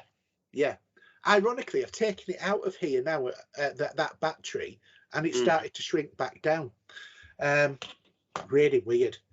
But I took it to bits, and on that one, there's actually a very tight ribbon that goes from this, these buttons here to somewhere around about here. So you've got to keep this caddy that the battery sits in, not for the battery, but for the switches. You've got to keep that very close. And I accidentally disconnected it, and I thought I'd put it back in, but it didn't work, and neither did the stick. So I'm going to put in a new stick in it and do that. But it's not hard to do at all. In a matter of fact, it's tremendously easy. It's literally 7-8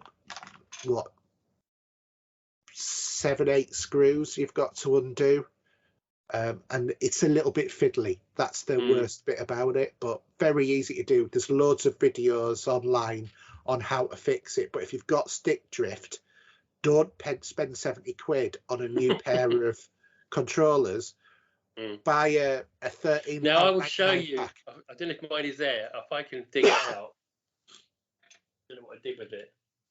No, I think it's gone. Mine was, we spoke about this the other day, didn't we? So if you see, so this here, I hope it's not doing anything on because the box is on. That I could do that, and it would fall out. It was snapped. The whole thing had broken. But you can get new but also the grips are gone. This is my Elite, yeah. The grips are gone and everything else. And I tell you, it was just because I was playing Destiny 2, and with the Strand subclass, you can do like Spider-Man, and you can attach to these little green orbs, and you use the bumpers to do it.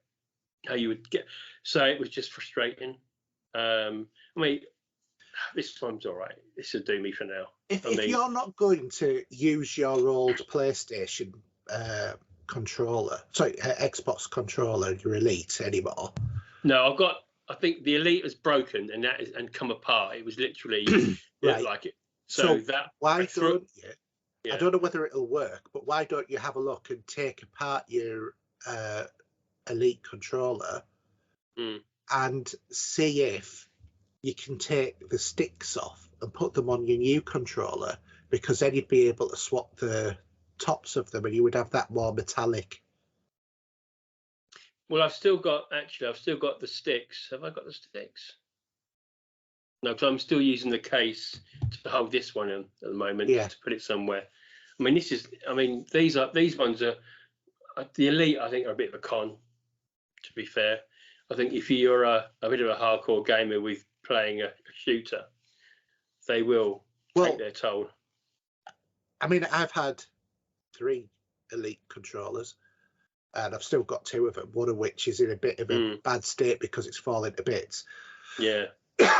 But I have not been impressed with them in terms of their durability, because the rubber on them, I don't like it at all. I much prefer having the plastic. On this one here, I've got my camera up, so I hope you can see it.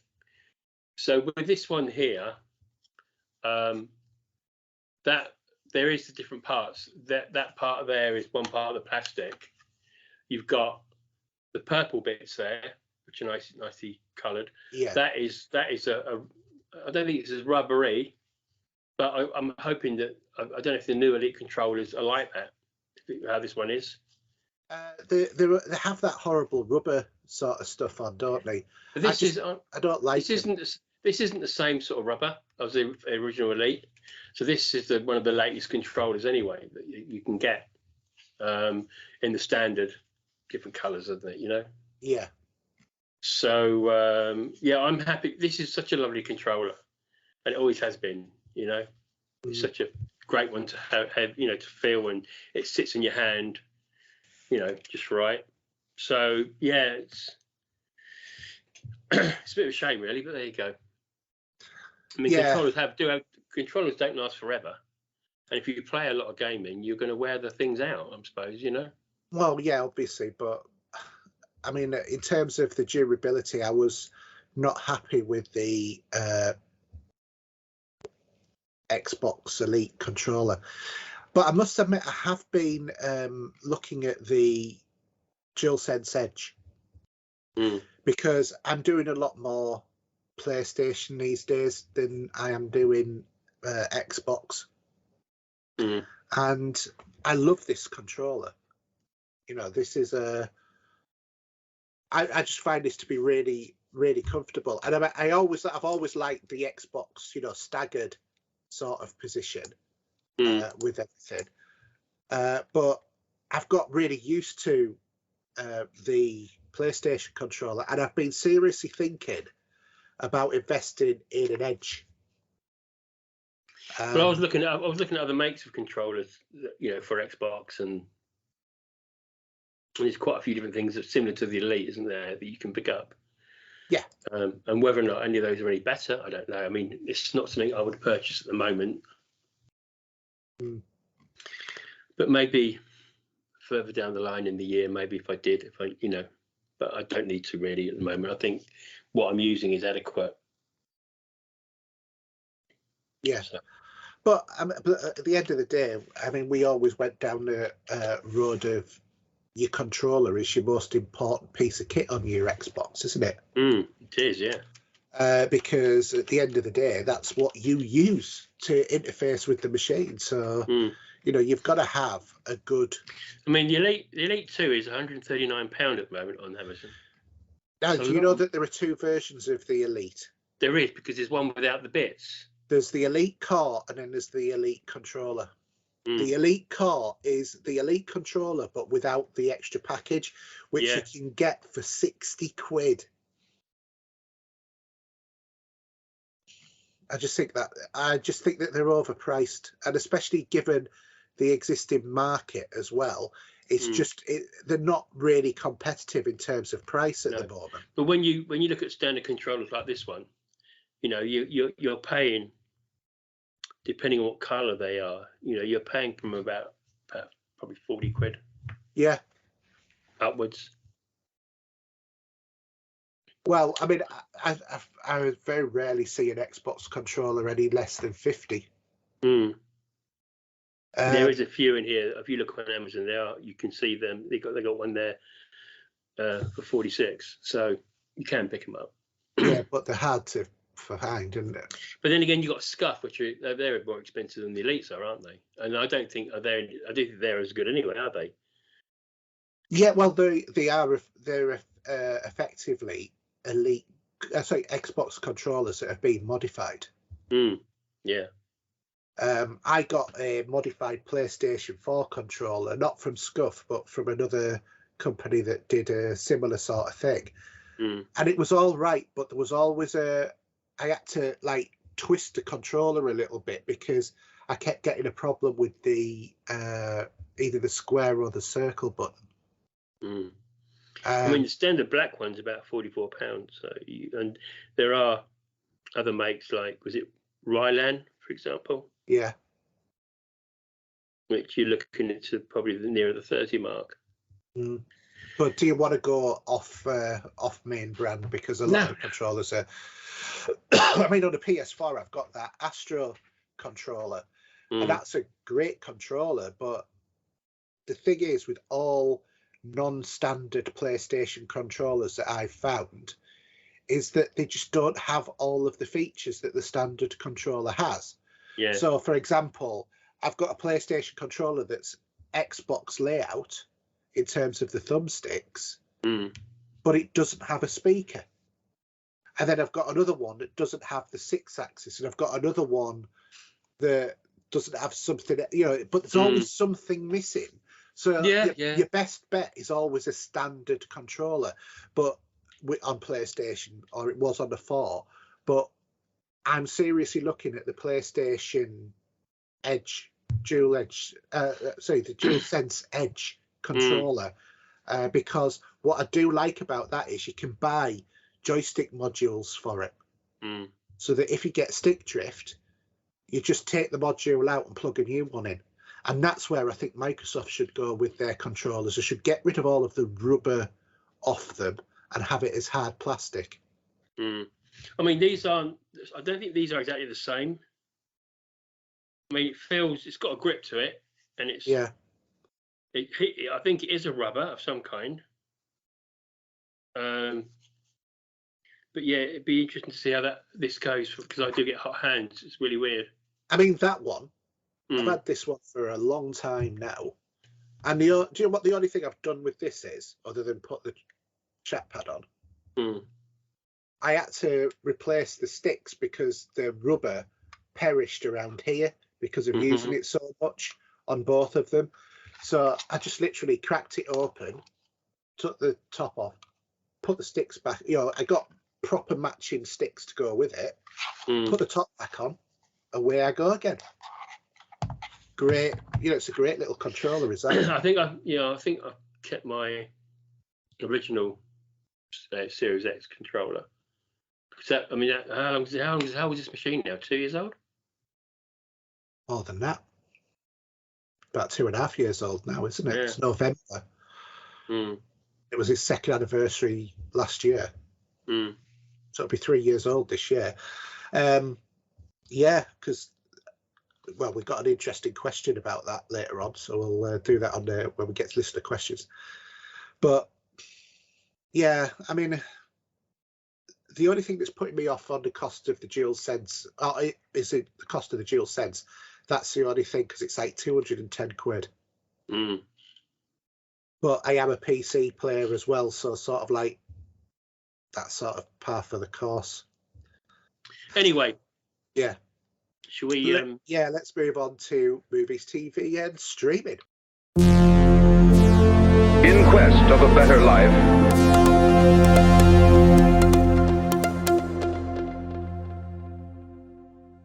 All right, so bit of bad news. We've already discussed it briefly before, but basically just wanted to mark the passing of Lance Reddick.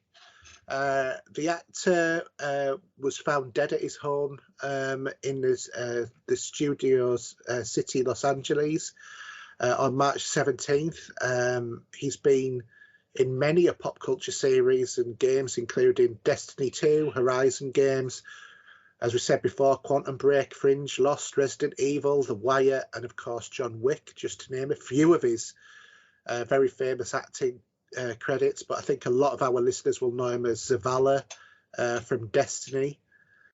And in the days before he passed, he was unexpectedly pulled out of attending a premiere for John Wick 4. He never gave any reason for his no-show, but instead posted a video of himself with his dog on social media.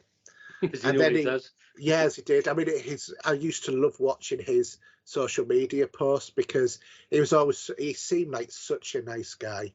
And obviously we've got the upcoming John Wick Chapter 4 will be the first posthumous release of the star's work, and the director Chad Stahelski has said that the movie will be dedicated to Lance's memory, which I think is really nice, but very sorry to see the passing of Lance. Yeah, I think the first thing I saw him was Fringe. That was my first introduction to him. I think mine was Lost. Was he in Lost? Yes. Can't remember. I mean, I've seen all of Lost, but that would have been before Fringe. But I can't remember what he was in what he was doing in that. He was the black ball guy in it. No fair. Shit, Sherlock. But he was. I don't remember his character in the series. he had a side character. He wasn't in many episodes. No, because he wasn't on the island or on the plane, should I say. No, he wasn't. He was on the mainland, and he was the one who went around doing stuff. You'll see him if you rewatch it. But yeah, it's funny. I just so I remembered him in Fringe because that was just such a great show. And people, if you haven't seen it, I just highly recommend it. I don't know where it is at the minute, but I say Lost. Me and the missus, we came that series throughout. I mean, I've got to say that he was my second favourite voice actor. Or sorry, had my second favourite voice. My favourite, obviously, is James Earl Jones because it's James Earl Jones. And then my third one's Brian Blessed. But I just loved his voice. While we're in this inside, I've got something, and Brian Blessed's in it. Yeah. So, you know, Tubular Bells. Yes. The album. So that came out. I mean, it's its 50th anniversary at the moment. Yeah. And I'm saying must have been 73 then. I think it was saying about 50 years. So originally, I'm not saying it was Mike Oldfield that did the original outro on side one with all the instruments coming together. Then there was a Tubular Bells new edition. No, there was a Tubular Bells new edition of it using John Cleese with the voice. Right. And that's I got that on the CD box set. Yeah.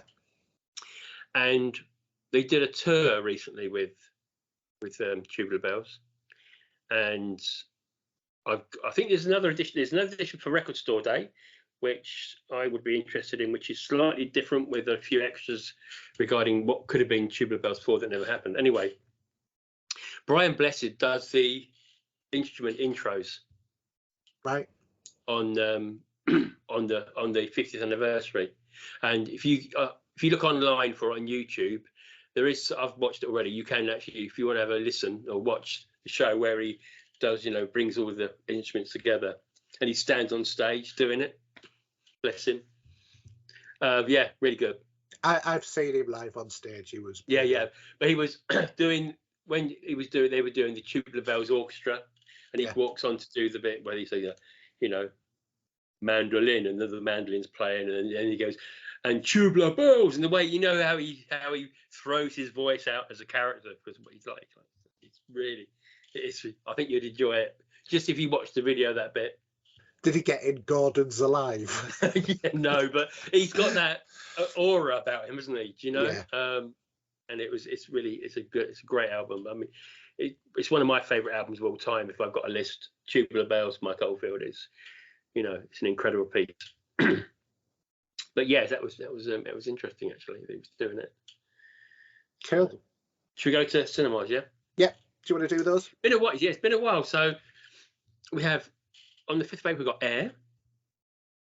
April the 7th we've got the Super Mario Bros movie. I didn't really go there. The Pope's Exorcist. It's a me. It's a Chris Pratt. Yeah. I said that. And then you've got On a Wing and a Prayer, Boom Boom, The World versus Boris Becker, which is I think a documentary. Yeah. Which I think is on Netflix. Might be wrong. It might be one of these ones that's a simultaneous release. And Balloon Animal. So I did see a photograph on social media. I think it was today, with I can't remember her name. I think in a minute. That was the girl that was in the Last Night in Soho. Yeah.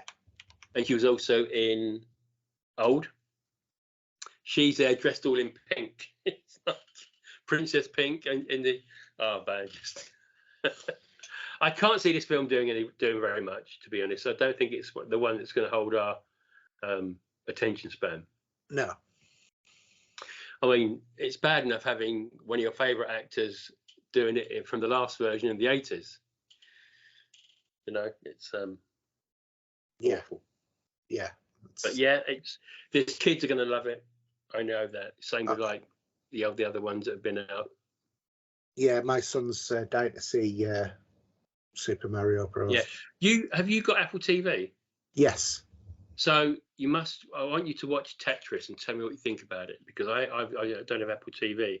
I keep hearing advertised on the radio, and all I'm thinking in my head is Ready Player One for some reason. I don't know why. I know I've just watched it recently. It's not like that at all. No. But what I'm saying is, listening to the trailer, yeah, just brought back memories of it. Yeah, it's Taron Egerton on it as well, I think. Is it? And it's all about the game, obviously, the game Tetris. Yeah. About how it was made, evidently. The way it sounded like it was, I don't know. It came across when I was just recently watching Ready Player One. Because it'd been a while, and I for some reason wanted to stick it on. But yeah, I don't know what this Tetris is about. You'd have to let us know, see what it's all about. I'm sure it's supposed to be a dramatisation about how it was created, because it was obviously a Russian game, sort of thing. But yeah, I mean, I must admit, in terms of Apple, I've been watching Ted Lasso. Yeah.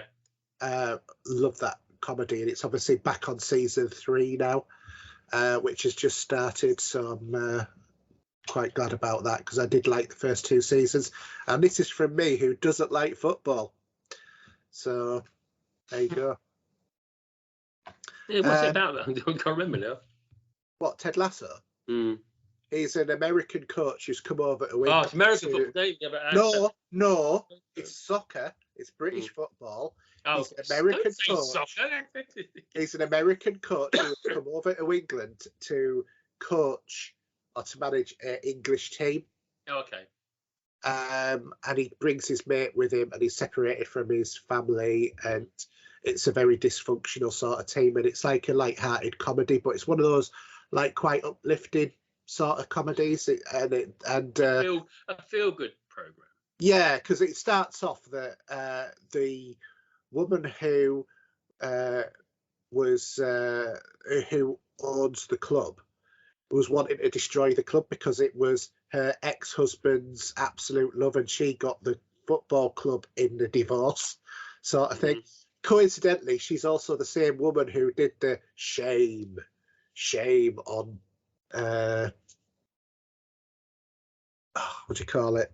Game of Thrones. Right. Yeah, so you know the bit where the Queen's walking naked through the street and there's a woman behind going shame. Well, it's her who's in charge of this club, and you know, she hires Ted thinking that he's going to absolutely destroy it, and then kind of likes Ted, and then things start. You know, the team starts playing better together and all this. But there's a few good actors in it. It's really, really good. I love it as a show, because while it's talking about football, it's not about the football. It's about the characters, sort of thing. So if you fancy a good laugh, that's one to watch. So, but yeah, I'll be watching that, and there's some other good shows on Apple TV, so I'm going to binge watch it, because I've used my 3 months free with Xbox because that expired on the 31st of March. Yeah, I think I've got that if I want it. Maybe aware not anymore, because it expired on the 31st of March. You had to claim it before. Oh, did it? Yeah. Or so it said when I booked it. Because it was one of your perks. Right. Okay. Not too fussed. I think I can still. There's still ways of getting hold of it as a. You know. Yeah. Just get an iPhone. No. Yeah, get a decent phone, mate. I was going to ask you. I was going to say. Okay, right. You're going to say. I was just looking at what you've been watching, because I was going to ask you a question in a minute. Okay. But, well, we'll do the releases first off. So there's a few Blu-ray DVD releases coming up. 3rd of April, we've got 100 Years of Warner, which has got some 5 classic movies, including Rebel Without a Cause, Singing in the Rain, Casablanca, Citizen Kane, and The Wizard of Oz. I've got one of those up there on the shelf. Citizen Kane, wouldn't mind watching. Singing in the Rain, no interest in. Casablanca. No, come Yeah. on. I've got Singing in the Rain sitting up here. I've got the 4K Blu-ray. Oh, it's just a wonderful movie. No, It's not my sort it's of pure. thing. It's pure Hollywood of its era. It's a very clever story. Yeah. And Carrie Fisher's mum's in it. Yeah. Debbie Reynolds. Anyway, don't care. Yeah. So Bob Clark Horror Collection, probably one for you, Steve. Black Christmas, Children Shouldn't Play with Dead Things, and Death Dream. Black Christmas is very good. Yeah. Yeah. Cool. Obviously, Cool the ones that we want: Star Trek: The Next Generation, Star Trek, the 4-movie collection, Star Trek Generations, First Contact, Insurrection, and Nemesis, either together or separately. Well, the funny thing is, right? We discussed this offline, didn't we? Yeah, and because I like, if you go on to onto Amazon Prime, yeah, and if you go to the Picard page, if that's where you're watching it, is it? Are you watching it on via Amazon or? Oh no, sorry, no, it's Paramount Plus where I saw it. Sorry, I do apologize. I think it was Paramount Plus. Yeah. So when you look at it on Paramount Plus on Sky, they have got that same awful picture which they're using for the box set where Picard looks like he's sucking on a lemon. Yeah. If you know what I mean. Yeah, some of the artwork for Star Trek's awful at the moment. I mean, there are some great artists out there. Right. And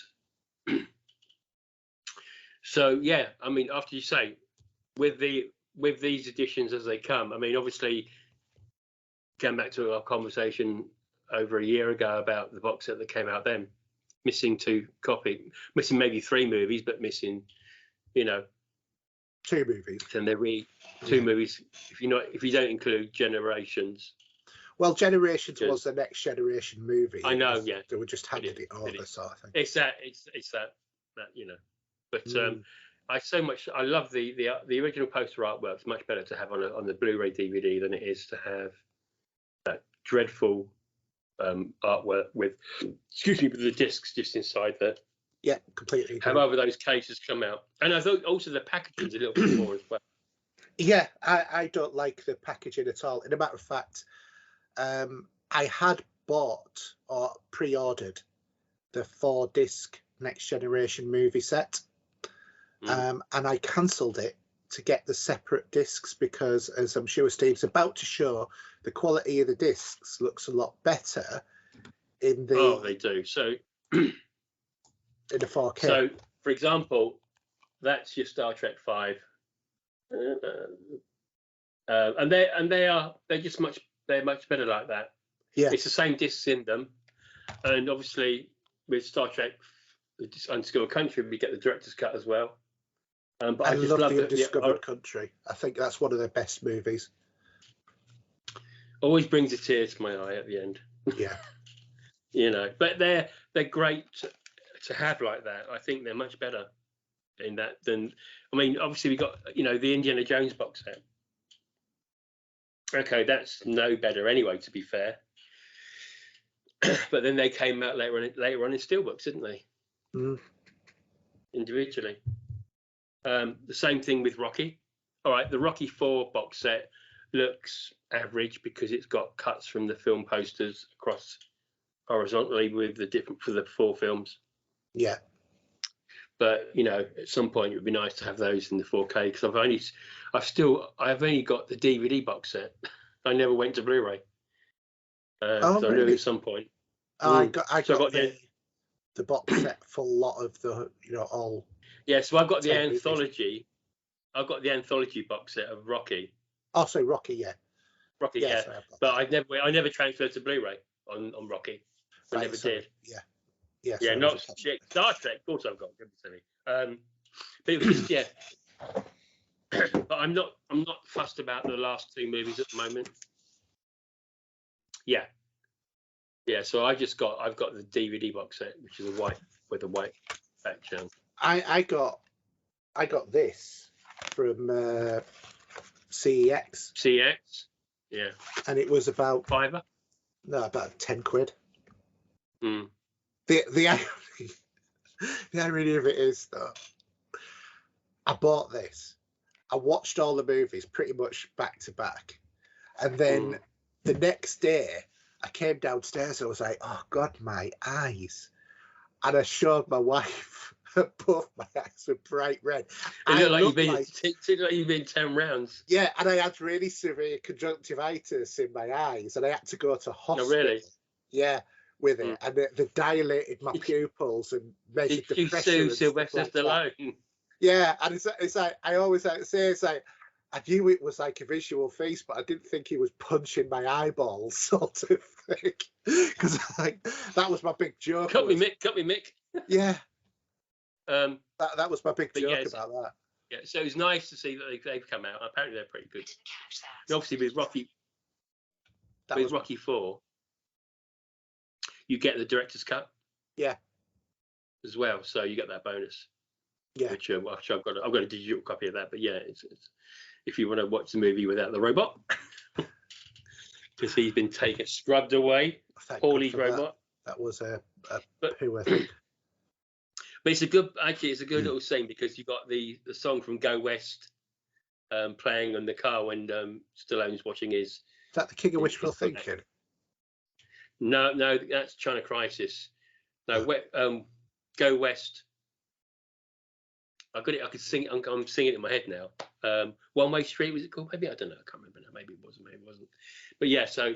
But yeah, no, it's nice to see they've come out as well. But it's just at the minute, it's just I've got the couple of Star Treks. The last two are poor movies. I think even you would agree. Yeah. They aren't the best things. Insurrection and Nemesis are bad. I personally, I think that Nemesis is marginally better than Insurrection. Oh, I would probably, if you were going to tip the scale between the two. Yeah. All I would say for some of those movies is that you've got the Jerry Goldsmith scores, and it's a pleasure just to listen to that. Yeah. Well, I must admit, in the last 3 or 4 months, I've gone real big time in terms of Star Trek movie scores. So I've now got every movie with the full score for them. So I've been searching eBay and stuff like that, and Star Trek. On there? What ones did you pick up? Because it'd be interesting to see compared to the ones I've got. They're a bit rare. There's some of them a little bit on the rare side. Yeah, they are. I mean, it's like I looked at one Star Trek 3 soundtrack, and it was like 76 quid on CD. And I was like, the one I got then. I'm not paying that. So I got the one that's got the drawing of Spock's face on the front. Yeah, so that will be I've got. So when the vinyl came out, that is what you get. There's 8 or 9 tracks on that album. Yeah.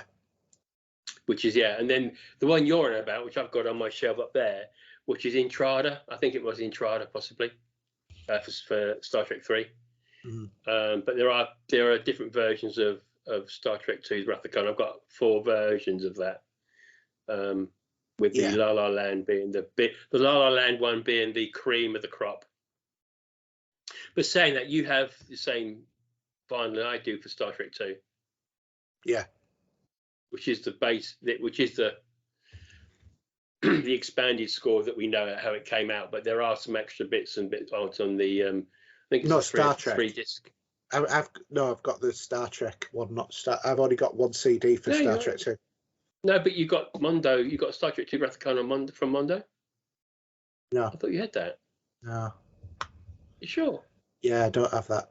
I wish I did, because I was going to get it. I've only got the black vinyl one, so it took me a while to track it down. But yeah, I wasn't around when it. I wasn't aware of it when it came out, because it was I think a City Alpha 5 vinyl color on it or something. Yeah, I've never seen what it looks like, but yeah, no, I wanted that, but I never got it. And it's too expensive now. I wish it would do a reprint sort of thing. Yeah, I mean, I went onto eBay to pick up all mine. I think which one is it? Which? So yeah, I think the only one I don't have is Insurrection, which I'm not too fussed about at the moment. I've got Nemesis. Yeah. I got my original Undiscovered Country, which would be the standard CD. But then I got the special editions of Star Trek 3, Star Trek 2, and the motion picture. Obviously, that's a four disc set, which I think they're going to reprint. Maybe, I don't know. But yeah, because La La Land, they is it La La Land yet, or was it? Yeah, it was. Yeah, La La Land Records, because they have got a lot of stuff. They got a few deals at the moment with certain stuff, and yeah, I've got something. It's flown into this country. I'm still waiting for it. It's here. It's not here. It's between here and Heathrow. Yeah, and that's the complete Godfather score, which is I think a 2 or 3 CD. Nice. Because I've got the albums, but they're just about 9 tracks each. Yeah. But yeah, I was listening to it today, actually, funny enough. I listened to both Godfather scores and then watching one of the documentaries where I was doing some washing up. I must admit, I did get the Assassin's Creed Leap into History. You did? Yeah, that's nice, that is, record selection. Yeah, it is. It's a 5 LP box set. I've always wanted the second one, the second album or second game. That's what I've always wanted on vinyl, which it's been around every now and then, but it's a bit hard to track down. I mean, I can listen to it on Amazon Prime or whatever on digitally, but it'd be nice to have a copy of that. Yeah, good God. There was even a picture disc came out of that. I was just looking, the Horizon Forbidden West vinyl. How much do you reckon that is to buy the original soundtrack? No, on Amazon. On vinyl. 70? Nowhere near. No. 171.99. Because that's not actually buying it from source. That's someone flogging it, surely. Because like the God of War Ragnarok, is Mondo done a copy done that? That is still out. You can still pick it up, I think. I think they've got that one. Sold by Amazon. Dispatches from Amazon. That is Amazon selling it for 172 quid. But ironically, they've then got the Horizon Forbidden West original soundtrack vinyl right next to it in the list, $34.99. I wonder which version I might buy. But Assassin's Creed Valhalla's 30 quid, and that's got quite a nice looking. I've not played the game of that one, to be fair. Nowhere near my favourite Assassin's Creed game. I think it was one of the worst ones. I just did not like that game. I don't know. Second's always been my favourite, and that's why I also love the score to it, because even the main there's one theme called the Rooftops. Yeah. Wonderful piece of music. Yeah. You see, I quite like the Greek music from Assassin's Creed Odyssey. But I do like the Assassin's Creed 2 as well. There's some nice soundtracks there. Yeah. But yeah, I was. It's just something I've been.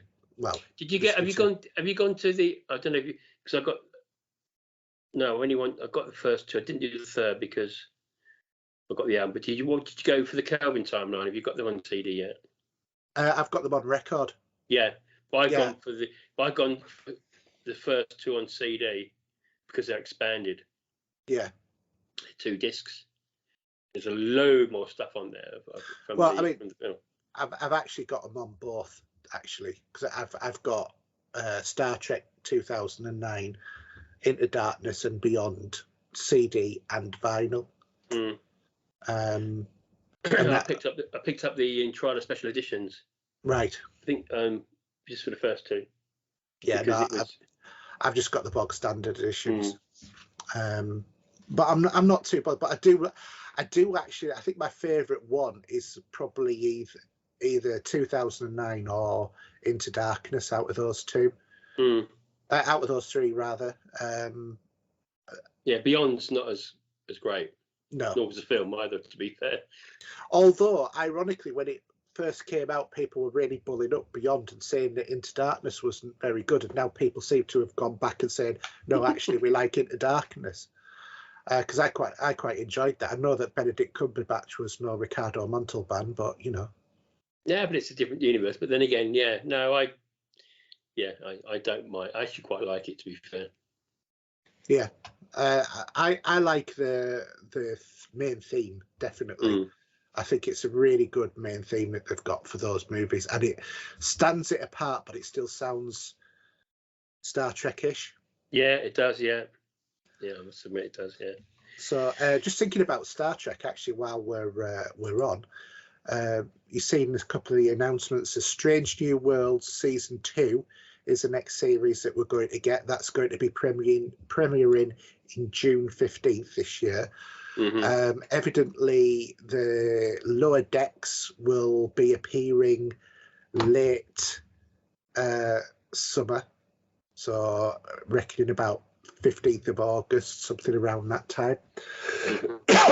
And Star Trek Discovery is finishing, isn't it? Last year, yeah. And there has also been an announcement about the new Star Trek series that's going to happen, which is going to be Starfleet Academy, which they reckon is going to be based in the Discovery time frame, which is the 31st century. Okay. So I think that that's a good idea, actually, because they've made this new, you know, they've introduced this new time frame with having Discovery leap forward. And it means that they can do fresh stuff because the Federation's not as well established at this point because of everything that went on with the Great Burn and stuff like that. And, you know, it's re-establishing itself. So I think it'll give it a bit of a new lease of life, because I think that once they went forward, well, everything apart from everything that Anson Mount did in Season 2, because Season 2 was great. But I enjoyed Season 1 with the Mirror Universe stuff and Jason Isaacs as well. But, you know. Yeah, that was probably the best season. No, I think Anson Mount's one was better. But I did like it. I'd love them to do a Lorca show, but they're like this, not the Mirror Universe of Lorca pretending to be, how, you know, the Prime Universe, as it were. But I did like the character. Yeah, so there's a few bits of announcements. I must admit, I am not a big fan of the idea of a Starfleet Academy. They're doing a Disney thing with Star Wars at the minute, and Star Trek, you mean? Star Trek, yeah. For the way that Disney do Star Wars, I think it's going to be milking it, and it's going to be making it very thin. But yeah, I mean, I've just not got into the other animated show at all. I do watch Lower Decks, but it's not my favourite. It's just kind of like feels like Family Guy meets Star Trek. And I'm really not looking forward to the Strange New World show where there's a crossover with Lower Decks in live action. Because for a start off, Lower Decks is set a century afterwards. So I'm not really too, you know, other than it being like a holodeck experience for the Lower Decks crew, I can't see how that's going to work. Yeah. Hey, do you want to do we still haven't done the charts? Yeah, let's do the charts. Go on then, you do the charts. So from the movie side of things, at 10 we got Rye Lane, at 9 we got 80 for Brady, at 8 we got Louis Thompson, All of Those Voices, number 7 is 65, at 6 we got Puss in Boots, The Last Wish, number 5 is Hallelujah, number 4 is Scream 6, not seen that yet. No, I quite fancy that. At 3 we got Creed 3, that seems quite appropriate. At 2 we got Shazam, Fury of the Gods, and of course number 1, which we probably more can guess, will be John Wick Chapter 4. I really want to see John Wick. Shazam, Fury of the Gods, I could not give a toss about. Creed 3, not bothered. Scream 5, yeah, no, the Creed movies have been good so far. I've not watched a single one. They're well worth watching. I mean, Okay. Stallone's in them. Stallone is in them in the first couple. Yeah, he's not in this And- one, is he? No, but it takes that mantle off of him and gives it to Apollo's Creed. son. Yeah. Yeah. So it is, and I think even the first, being a Rocky fan, the first two I think are appropriate, good watch from memory from watching them. It's got the same guy who played Killmonger as Black Panther, hasn't it? What's his name? Yeah, I haven't watched Creed for donkeys. It's been a long time since I saw Creed. Michael B. Jordan. Okay. Yeah, Yeah, they're good. Got. They're good films. Yeah. Yeah. Well. Anyway. Blu-ray chart. Blu-ray charts. So at number 5 we've got Inner Line of Duty 4. Number 4 we've got Black Adam. Number 3 we've got Rocky 4. Number 2 we've got Star Trek: Strange New Worlds Season 1.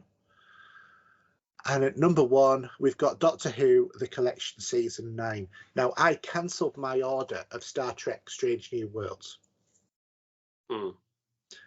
But the reason being is because next month they are releasing the 4K version. Crazy, isn't it? Yeah. So it's and Doctor Who HD. Collection Season 9. Yeah, I'm not bothered about that, but no, I do, because I don't know which Doctor it is. That's my because these collections are the old series. The Doctor Who seasons are all over the place, let's face it. Well, they call that season 9, but I've got like 2 seasons of John Pertwee. In their lovely sets. John Pertwee. And yeah, so they do those nice collections. They don't think they've done them in order, because I think they might have done, because the companion change of the first 2 seasons I've got of John Pertwee. The last one where the companion changes on the Green Death storyline, if you remember the Green Death with the maggots in the mines in Wales. And that's where Joe Grant, that's her exit door. Do you remember the Green Death? These big maggots. Kind of. Yeah, oh, they're great fun. Yeah, I mean, I think that what you've got to remember is when John Pertwee was the Doctor, I was -1, and then he finished when I was 3. I don't know if I can see it here. Is that it? No, it's hidden down the bottom. But yeah, no. Yeah, but then Goldago, that played the Master, was superb in it. But what I was going to ask you a question for, right? Did you get to see Black Adam? Yes. I haven't seen it yet, but I know the ending. As in, I know the end credit ending. Yeah. And now Superman is no more. Well, that version of the Henry Cavill Superman is now no more. So that what you see in Black Adam, it doesn't make any sense now, because you're not going to see Cavill. But you're not going to. You're not going to see The Rock as Black Adam again either, because all of that universe is gone. I think that there's very few people that they're keeping on. Yeah, but it was I mean, I just come across it. I mean, I've got it to watch. I'm going to see it, but it's irrelevant, that end scene with because we all loved him as Superman, and then he jacks it in for whatever reason. I don't know if that's down to whoever in that production.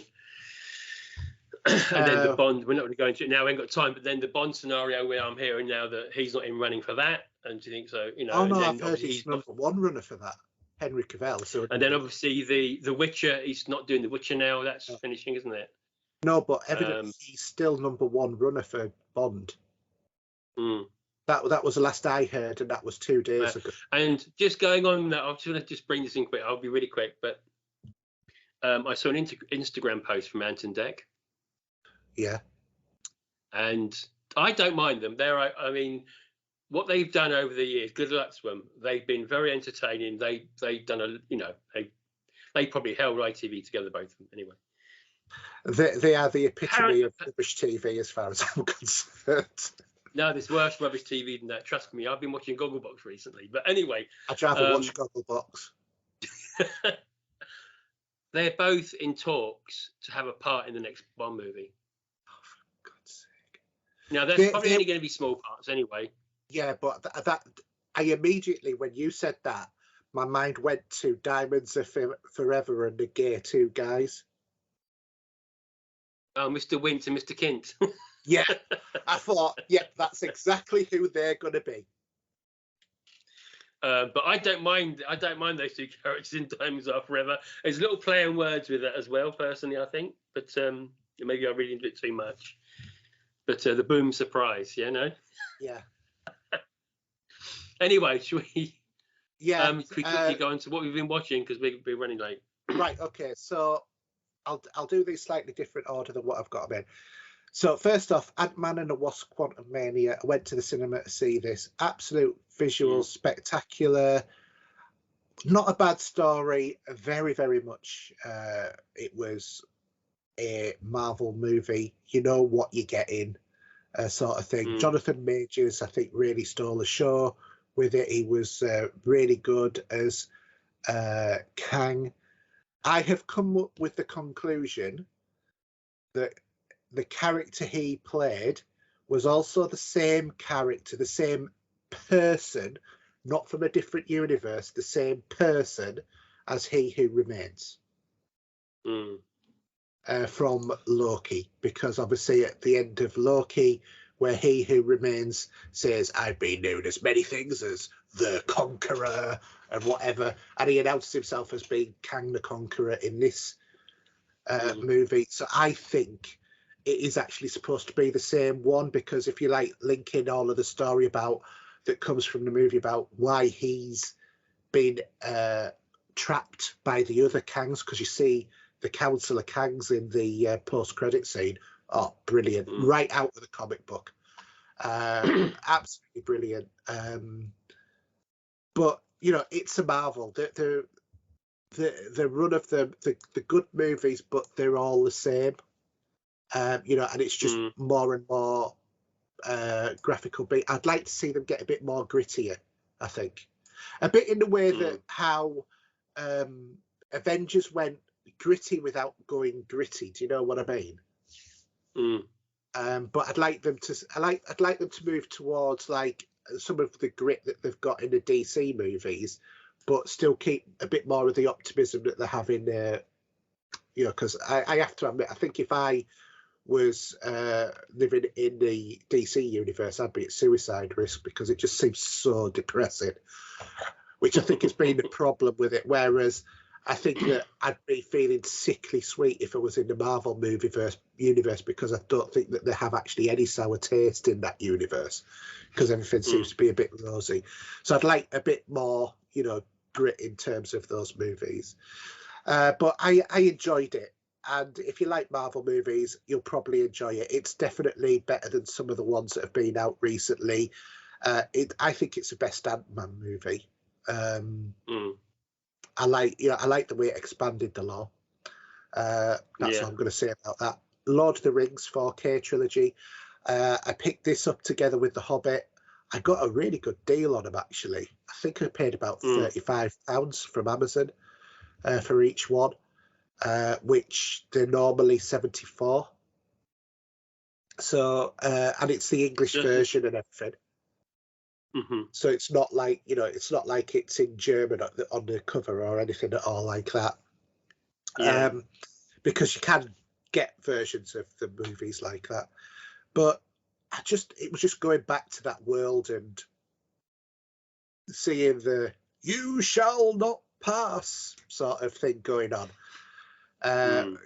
With on the first movie and all of that. I mean, some of the special effects show the rage a little bit, I think, now because of the 4K convert. I think it was hidden in HD, but once you get to 4K, a bit like Star Trek, the motion picture remaster, the director's cut, I think that there was some bits in there that looked a bit dodgy, particularly when they were at Warp talking in the the seating area at the observation There's deck. There's so much you can do with a print. I mean, you can only go so much with it sometimes, and yeah, but they needed to completely remap Shatner's and Spock's faces because they looked odd. They needed a bit of digital enhancement on that, which they never did. Because it was for a few seconds and it had cost too much money. But yeah, if you get a chance to see the Lord of the Rings in 4K, it looks luscious.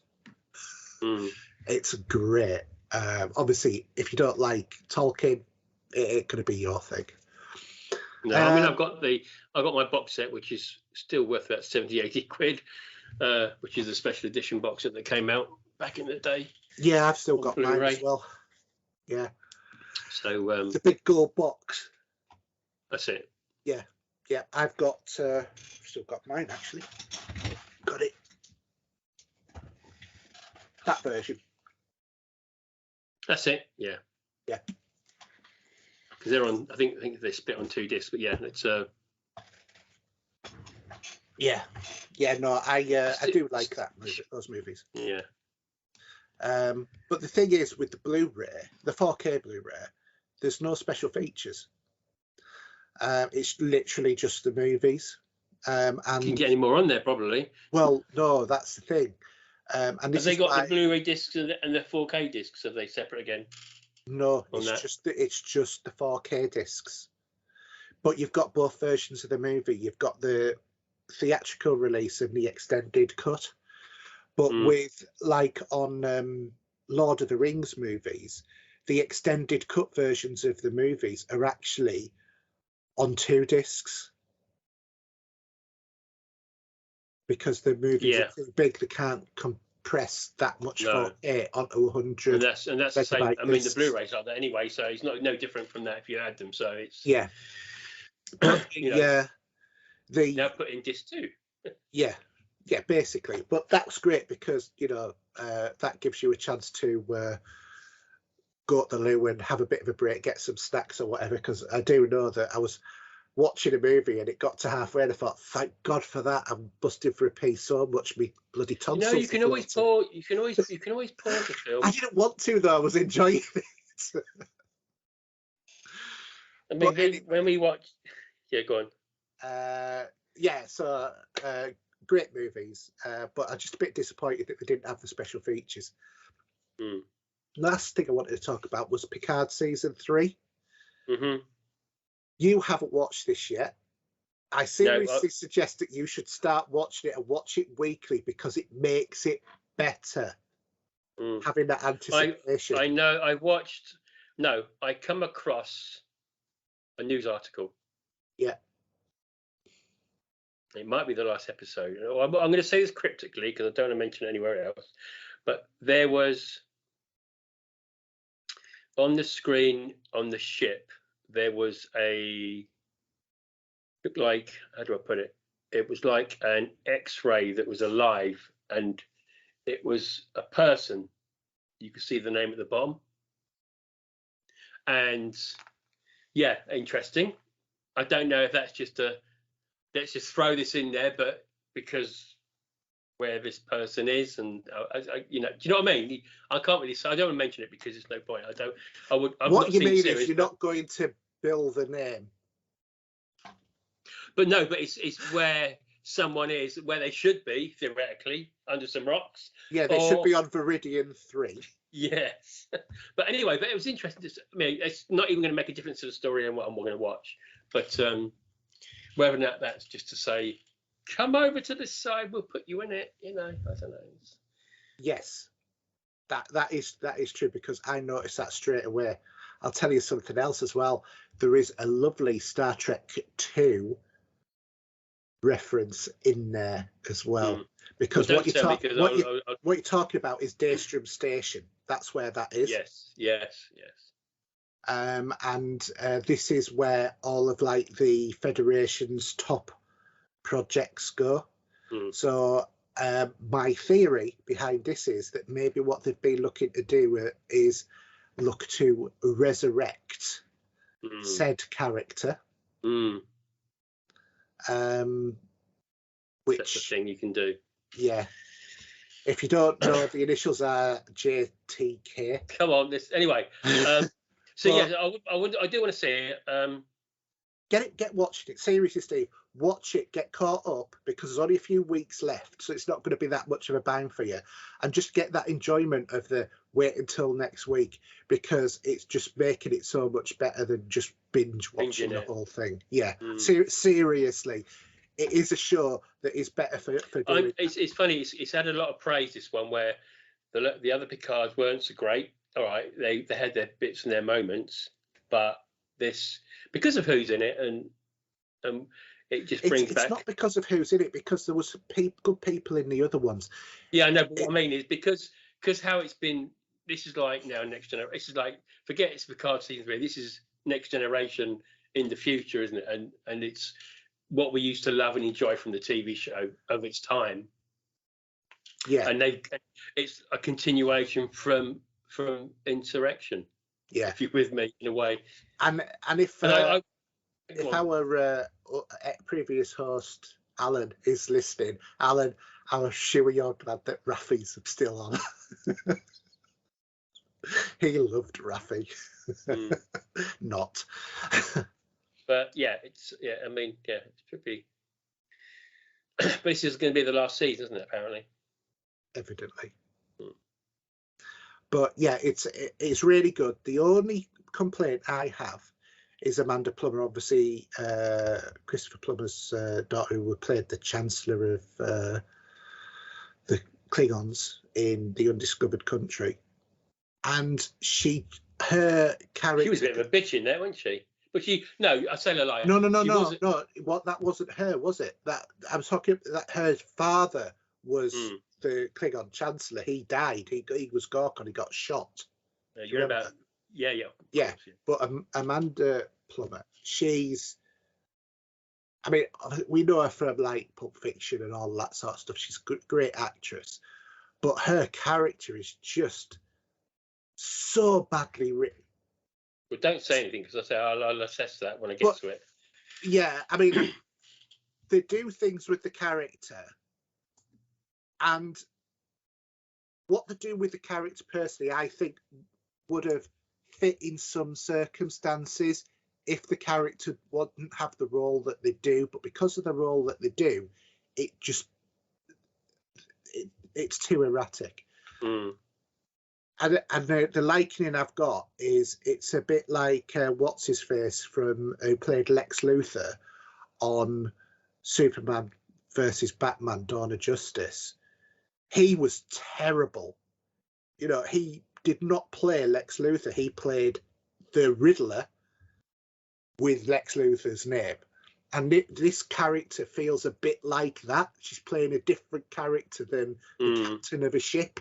Do you know what I mean? Even if she is from a bad guy ship, she doesn't act like a captain. And there are things you will find out about her, and they don't explain why she's just such a stupid, erratic, annoying character. But other than that, because she's not on very much, thankfully, the rest of the show is absolutely fantastic. So that's what I've been watching. What have you been watching, Steve? No, there's just a couple of things. I don't want to say too much, because I think there's a few things I've watched, but you forget over 3 months, if you're with me. Yeah, it's been a while. But just to go over the last couple of things, so I did get to watch the Fall on Netflix. Oh, that's a good movie. And if anyone doesn't know about it, two friends fight for survival against the punishing odds after a daring climb on a radio tower in the desert leaves them trapped 2,000 feet in the air. Such a clever film. I did guess how that was going. But yeah, some of the photography in that, I'm guessing that tower's a real thing. And obviously possibly CGI involved maybe, but that was really clever. I reckon that whole thing will have been on one of those TV stages that they filmed The Mandalorian on. Yeah. But yeah, very good film, and yeah, interesting the way it ended. But yeah, you're always thinking for them, what are you going to do if you tray your phone down the bottom to get a signal? Because obviously they're so far up.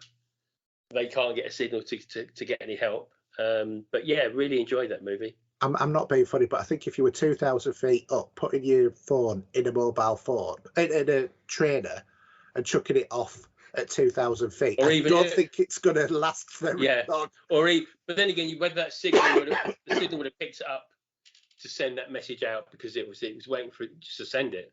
Yeah. You know. But even the body one as well.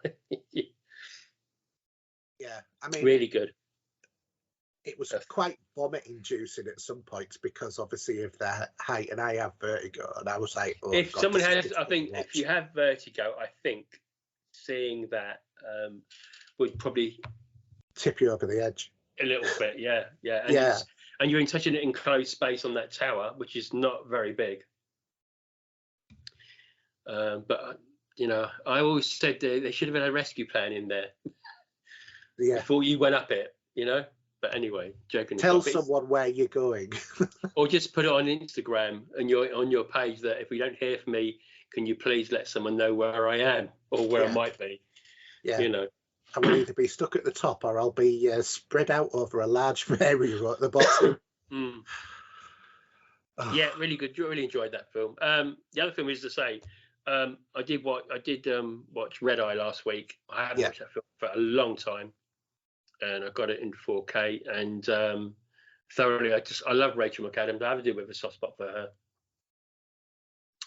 And the guy, what was his name again, if I remember rightly, Cillian Murphy, who we saw in some of the Batman movies.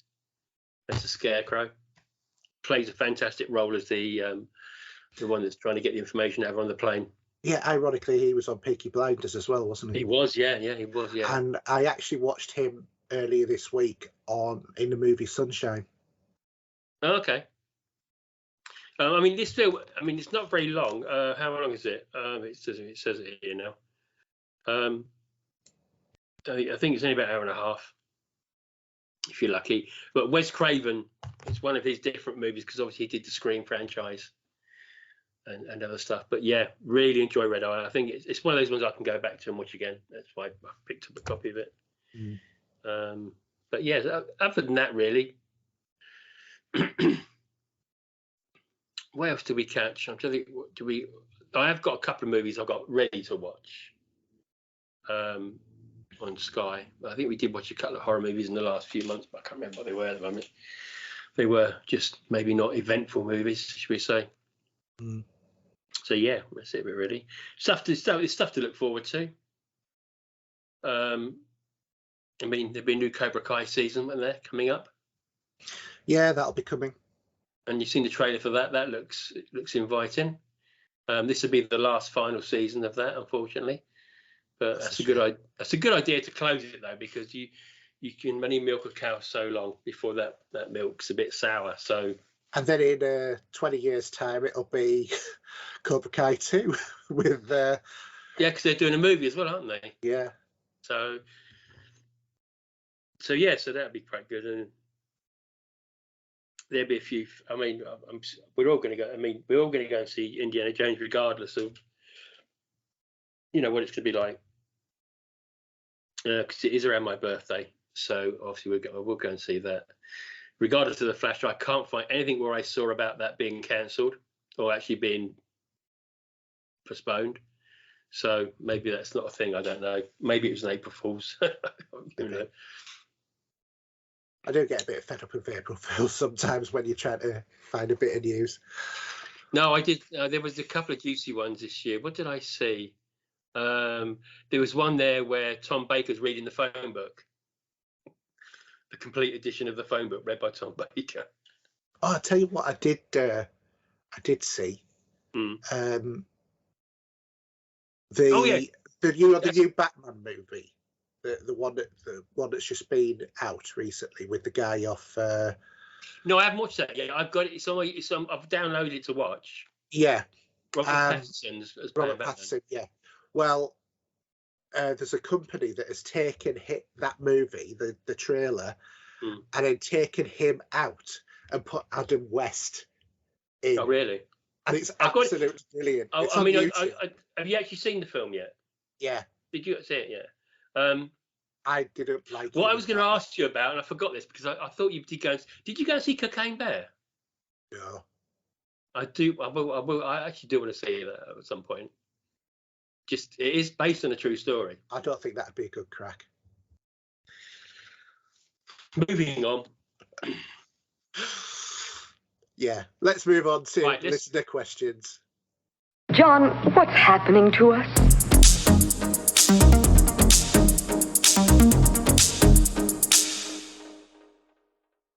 All right, so listener questions, and as always, we've got Mark kicking us off with, what is your most anticipated release for 2023?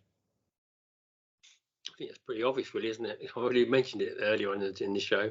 Starfield. That'd be Starfield, yeah. Yeah. And Diablo, I suppose. We'll see how that goes and how that plans out. I think Diablo's probably more for me.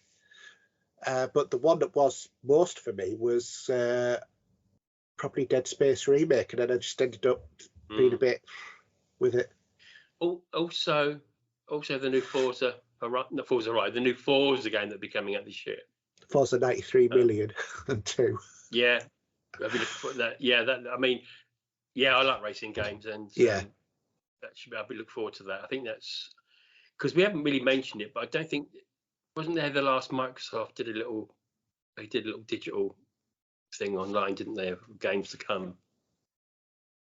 Look, why? Was it maybe February they did it? I can't remember now. But they didn't show Starfield because obviously then we find out that they're going to do their own little show. But I can't think what else was there. There wasn't much I was looking forward to, but I think there's about maybe those 3 or 4 that are kicking around. Yeah, and it might be other stuff that will be coming out we don't know about. Might well be. Hopefully there is, because Microsoft with the new thing of not telling you until it's 6 months before release. Yeah. Well, PlayStation used to do that, so. And now PlayStation tell you stuff that's going to be released in about 40 years. Yeah. We've got a vague notion of a game that we might do in 2070. Yeah, we might be a new Spider-Man game. Yeah. The Wolverine game, I'm looking forward to that. Because that's going to be by Insomniac as well, isn't it? Yeah, so interesting. More for you than me. What will be your next hardware purchase? I mean, my last hardware purchase was an air fryer. I think it probably means gaming, though, to be honest. But I'm playing with the drawers and I'm chucking stuff in. Yeah, but you're not earning achievements. You're not earning achievements. No, Maybe brownie points with the missus. If I can cook a whole chicken in there and she gives it the thumbs up, that's an achievement. I can tell you that now. Fair enough. I don't know. I think my next hardware purchase is, as I said, going to be a new 4K Blu-ray player, but a better on that. This is my thought of that, because I've got a few things in here. For example, this here is region. This is region 1, not our region. Yeah. So I was always thinking when I would upgrade, I'd go for a multi-region player if there's a decent one available for 4K, because I do have a few American discs. I know 4K isn't actually a thing now too much. It's actually region free. The region free out there, the 4K. But the downside of that is there's been some lovely little collections I wouldn't mind having, but all the special features are on Blu-ray, and they would be locked because you won't be able to play them. So therefore, you need a region player to play them. There's no hacks for this player that we got. I had a hack on my old player, the DVD player, because I had a hack to play that Dawn of the Dead box set. And I've got a couple of other got a Hammer horror movie that's the region 1 as well. Yeah. But yeah, I don't know if you ever thought about the idea of having a multi-region player. I've never been that bothered personally about it, because I would say basically most of the stuff that I want I get for this region big anyway. Excuse me. I mean, yeah, there is one there is one 4K Blu-ray that I will want to get at some point, and that's the Magnificent Seven that's come out. Now, I think I've got a funny feeling that the disc with it is going to be region locked, but I do love some of the older movies. I do love the special features and documentaries and that. Because sometimes, I don't know about you, but if I haven't got time to watch a movie late at night, I might just watch a making of on one of my movies. Think I'll watch that. So I like to do that sometimes as a quick fix. So anyway, okay. So Alan Cochrane is asking, where have you been? We've explained that one. What's your favourite streaming service? Personally, he thinks that Amazon Prime is best, especially for movies. At the moment, I think Amazon Prime might have the edge over Netflix. Then again, I've got Paramount Plus as well, which is quite good because you've got all the everything that they brought out, even from the 80s. You've got all those older movies, and you've got all the Mission Impossible movies on there. Not that you need them because you've all got one 4K, haven't you? I have, yeah. I've got the box set, and you've got all the other stuff there that Star Trek stuff, and there's a lot of stuff out there on Paramount Plus. And I think Disney's quite good value, but since they've added all of the extra content as well. Yeah, my missus has been watching it because we've got an account. We're attached to someone's account anyway, and she's been watching the continuation of a few soap dramas of such that are on there. Was like Grey's Anatomy and all of that on, isn't it? That is one of them, yeah. And also Station 19, which is a sister show to that. And she's watched another couple of shows she's been watched while she's been off work at the moment. But, I mean, I just subscribe to them all anyway, apart from Apple TV, which I've just subscribed to for free. I mean, Amazon Prime isn't bad. I mean, there's a lot of niche stuff on there that, I like. They do have some good horror stuff, but then obviously off of Amazon Prime, if you go there, there's some other ones you can subscribe to as well if you want to spend the bucks. Like Arrow, for example, have got their own channel there, and there's a few others in as well. Yeah, I'm not interested in the additional sort of things personally, because we subscribe. Well, I think I'll probably keep on Apple TV because I used to have it, and there's a lot of good shows on there. I mean, like For All Mankind, which I stopped doing it once that went off last time. That's a great show. You really want to watch that. And I've got several other good ones like Foundation and Invasion and stuff like that, as well as Trying and Ted Lasso and The Morning Show. They're all great shows to watch. And they're exclusive. It's funny. To them. It's funny how it works because obviously Picard's on Amazon, but it's also on Paramount. It is, as well, That's why but it's on earlier on Prime than it is on Paramount. Movie-wise, just looking at there at the moment, there's a few bits and pieces out there. There's a few TV shows as well. Like, have you seen the Clarkson's Farm show? Because he's got a farm, hasn't he, now? I've no interest in that, to be honest. He is quite amusing. I'm wanting the UK to actually get the new Quantum Leap. Yeah, that's nowhere to be seen at the moment, is it? And I've heard really good things about that. Yeah, I haven't. I'll have to have a look out for that. There's also a few documentaries. There's The Sound of 007's on there, worth watching. Obviously, I think they still got all the Bond movies on there, but I don't know if you have to be charged. There's a few Hammer films on there that weren't on there. Is on there now, actually. There's one there well worth watching that I want to see, actually, which I'm going to probably watch one evening is Legend of the Seven Golden Vampires. Sounds dreaded. No, it's good. No, it's you got Van Helsing's in it, so you got Peter Cushing in it as well, and that. So That was a joke, Steve. No, I know, but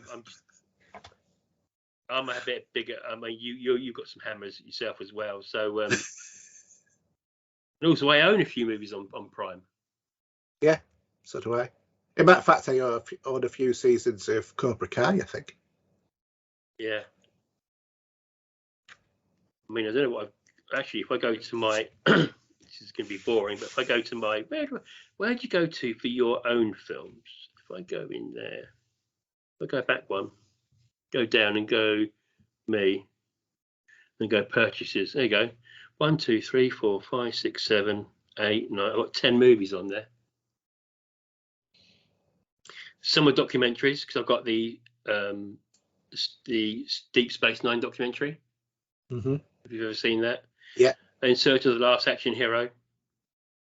I've got a Ray Harryhausen documentary.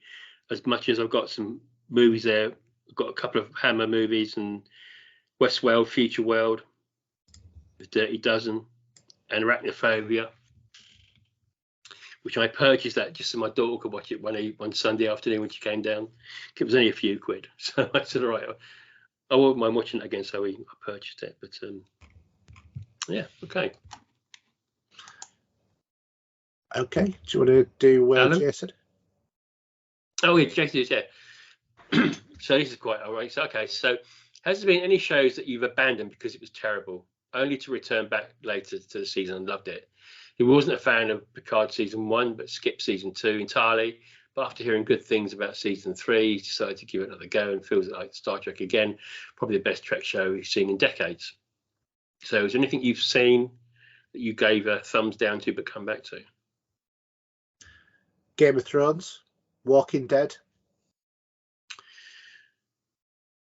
Game of Thrones, I've got to that point where I've started it, but I never did. And I didn't get to that point of going back to it. And then there's a few shows that I wanted to watch, but I gave them the time to do a run and then find out that they don't have a season 2. So I thought, well, I'm not watching it now. Yeah. I mean, one example is Resident Evil. There was one season of that only. Yeah. But sometimes it's only ever intended to be one season of it. So I used to quite like the comedy The Last Man on Earth. And I watched that for a couple of years and then I just cancelled it.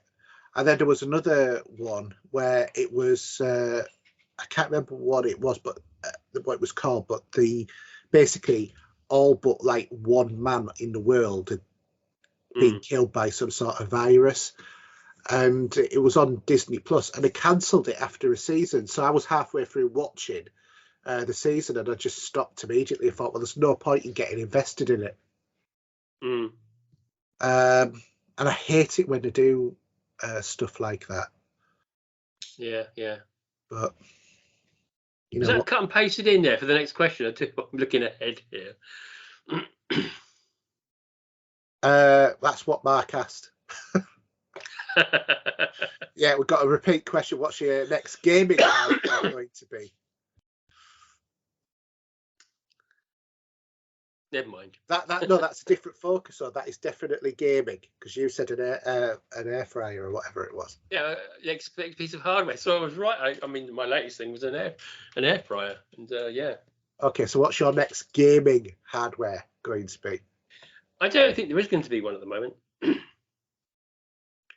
I'm set with 2 consoles. It's more about the software than the hardware now at the moment. It always is, isn't it? You purchase something like that, you got a 5-year run at it possibly. So yeah, I mean this was your last, yeah. So okay, well, I think that my next gaming hardware it's going to be the skeleton, isn't it, for the the Kinect, you mean? Connect, as using it as a lighthouse, possibly, but I think I don't. I think I'm thinking he's like meaning bigger systems. But yeah, because the Connect at the moment on the 360s, like I said, about £2 or £3 in CEX. They're dirt cheap. I've got one under here. I've got a 360 under here at the moment. Yeah, well, my missus is on about putting it in the other room, but yeah, but you could use that. Oh, you don't have Oculus, do you? No. You never got a Quest, no. I only got the PlayStation version 1. Yeah, well, I mean, you know, like I said, I'm really impressed with him actually, that he's figured out how to use it as a lighthouse for Oculus, because obviously Oculus doesn't work with a lighthouse. I've been looking at the Oculus Pro, you know, the new Oculus headset that they've got out. Not buying that, but buying the controllers for it, because they're compatible with the Quest and they do better tracking. But a cheaper alternative might be actually doing the body tracking through Connect. But one thing I've been looking at is a Pandora box. Have you seen these? All I remember is that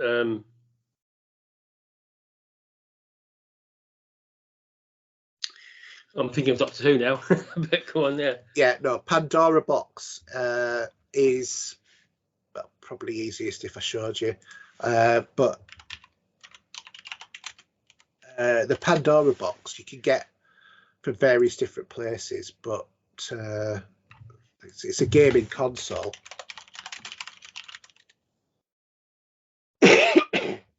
And basically it looks like, you know, on an arcade machine, you've got your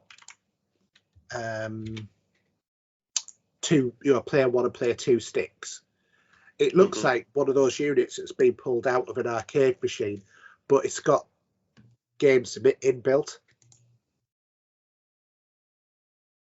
They're not that expensive, but and obviously they'd be relatively easy to keep updated, I think, because you know, they're pretty much standard arcade switches and stuff like that. But you can put a load of games on them, and you know, it runs emulation and stuff. So I think one of those would be quite good fun, because my son's been wanting to play more 2-player games, and obviously arcade sort of style sticks would be really good for that, playing a bit of Mortal Kombat or whatever. Wow, price of that. How much is that? 1,300. No, I'm actually looking at a proper built arcade machine. Yeah, no, I'm not on about an arcade machine. No, this one I was looking at is like £170. This is £1,399. Yeah, no, this is somewhat different, but there are loads of versions of these. I mean, the one that's on Amazon is a 2018 version, but they're now on the version 18, which has got Wi-Fi and there's a. So you're on about this is just this Pandora is just where you're getting the sticks from, isn't it? No, it's the whole unit. Right. Because it's been one of my I mean, I'm seeing a couple here. There's one here for $699, 3,000 games. Yeah, built into it. But no, this Pandora box is like it's two lots of arcade sticks in a box, and then inside the box is like a machine which does all of the games as well, and it outputs to HDMI, has Wi-Fi. There's a marketplace, you can go and buy more games and stuff like that as well. Oh, does it? So you so underneath the joystick and the buttons is the hardware kit of it. I'm looking at a picture here. Yeah. This one here is 1-player Pandora box arcade game console. Yeah, there's a 1-player or a 2-player one. This 1-player one is £109. And looking at that, you've got in there USB, you've got an extension jack. VGA, HDMI. They look quite So you cool, can send don't that. Yeah, it looks actually the top of it looks. I mean, this one here looks nice. It's got all the blue and the circles and the white and blues. It just sort of like a starry look. they? Yeah. But they've like got ones with Street Fighter on the top and stuff like that as well. Well, that's right, because you've got this one here. It's got 6. You got 3. You got 9 buttons. Yeah. So you've got obviously that would be used for a lot of that would be used for like fighting games as well, wouldn't it? Yeah. What's the extension jack for? I wonder. Is that going to be so? You got USB there. 2 USBs. One goes to a PC. One goes for a controller. Mm-hmm. Then you have a volume control, VGA output for a monitor, and HDMI, and a HDMI port on it. Yeah. Yeah, very nice. And how many games are on that? Depends upon what model you get, and you Right. can buy more through the marketplace that they've got on. So, yeah, I just thought, because I've been toying with the idea for a long time of building my own arcade machine, but based on emulation, using the ROMs that I've got, that sort of stuff, from games I've purchased previously, and you can get like desktop sort of kits that will do the housing for it, so it looks like a desktop standing arcade machine. But you put your own monitor in and stuff like that, and then you can put in a Raspberry Pi or a PC or whatever you want. So I've been thinking about doing that for a while, because I was also thinking about getting like a Dell Optiplex and taking it to bits and putting it in one of those cases, because if I get an i7 Dell Optiplex, even though it's a few years old, that would be more than enough power to run lots of emulation. Yeah, I do like the old when I used to play Space Invaders and those games, was the ones you have in a bar that would be on a table. Yeah. Table type one. And The controls were just underneath the glass there. Well, so they were great fun. You know that you Sitting can your get pint kits on the side. to build those tables, and you can put your own gubbins in them. Yeah, that's what I'm on about. I just thought it'd be a really great project, and then you can get the decals to go on the side and all of that, because if you buy it, buy the pre-cut ones, because I couldn't cut and do all of the complicated woodwork to build it, but I could buy a kit to put together and then decorate it myself, so it's like very unique to me. Or you can buy if you want to buy like the say for example the Space Invader decals that would go on the sides of the unit, or Gallagher or whatever your favourite game was. You can combine. These 3 are my favourites, Yeah, but I just fancy the idea of building something like that just for fun, because I've got a spare old 4x3 monitor, for example, and this would fit in that, in this like wooden casing that I've found that's online, because it fits 4x3 monitors. And then behind the monitor you can have all of the computer works and stuff like that, and I just think it'd look really cool. It's a bit of a conversation piece really as well.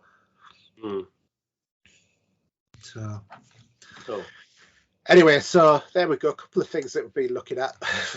Well, I've been looking at for hardware purchases, but they're all a bit of a pipe dream at the moment, because my main thing is going to be the 4K Blu-ray player replacement. Paul Wilson is asking, do you think we'll be seeing the more powerful PlayStation 5 Pro and Xbox Series XXX this year, or is it a bit soon, or are we more likely to see a model refresh, maybe smaller size, but the same type of power? I don't think we'll see anything at all at the minute. I think at the moment it's it's the wrong economical situation for stuff like that to be released, I think. Yeah, I don't think it's the right time. I think if anything, I think that we might see a refresh slim PlayStation 5 and slim Xbox Series X. But it's funny because the new VR PlayStation kit, they've been a bit disappointed with what's, I think it's pre-order sales is down on what they expected. Well, by a huge amount apparently. If you look, you can get a better deal by having a Quest, because a Quest will play games wirelessly. It will play with your PC wirelessly, and if games on PC are cheaper than they are on PlayStation, yeah, all right, you're not going to get Horizon Zero Dawn VR, but I'm not bothered about that. You know, at the end of the day, the main thing that I use my Quest for is Beat Saber, and virtually exclusive nowadays, because I like that game. It's good fun. It's actually good exercise if you're doing a long session of it, because you get freaking knackered with it if you're playing it on, you know, like the harder levels. And you know, the Quest is versatile. You know, you can watch movies on the Quest, you can watch Netflix on the Quest and all that. PlayStation VR, you can play PlayStation VR 2 games on it. Doesn't go on PC. There's talk about making it compatible, but it's also tethered. So it's actually a terrible buy. I know that the games are supposed to look fantastic, and I'm sure they do, but it's a terrible buy. Sorry to anybody who's listening who's pre-purchased it and is excited about it. I think you'd have been better off getting a Quest. But, you know, we pays our money, we takes our choice, don't we? But I'd heard lots of talk a couple of months ago about the PlayStation were releasing a new version of the digital console, but with the ability to add a physical drive to it. So you literally take the cover off, put the drive on, and then put a new cover on to make it into the full version, which I think is a much better idea. Yeah, but I just think at the moment, I think you could do that later down the line, but I don't think people. No, I think that'd work. Now think about it, Steve. Think about it logically. Yeah, people at the moment will subscribe to PlayStation Plus or whatever and get, you know, the free games, but then there'll be people who will say, after, you know, so they only need the digital edition, which is cheap. You know, it's what, £350, something like that. Whereas, do you want to pay $460 for the extra drive, or do you want to start off playing a digital game, see how you get on, and then maybe add a drive to it later? I think it makes perfect sense, because otherwise you've then got to sell your old version and get the new version. So I think it's a good idea personally. And also, if they cut down the manufacturing costs for that for themselves, that'd be good. I don't think we'll see much with Xbox other than them maybe slimming it down. And I think that the Switch, I think if Nintendo need to do the Switch Pro or Switch 2 or whatever they want to call it, and I think they need to be getting that out this year, because the Switch is coming up to 7-year-old, isn't it? I'll take your word for it, blimey. Sure it is.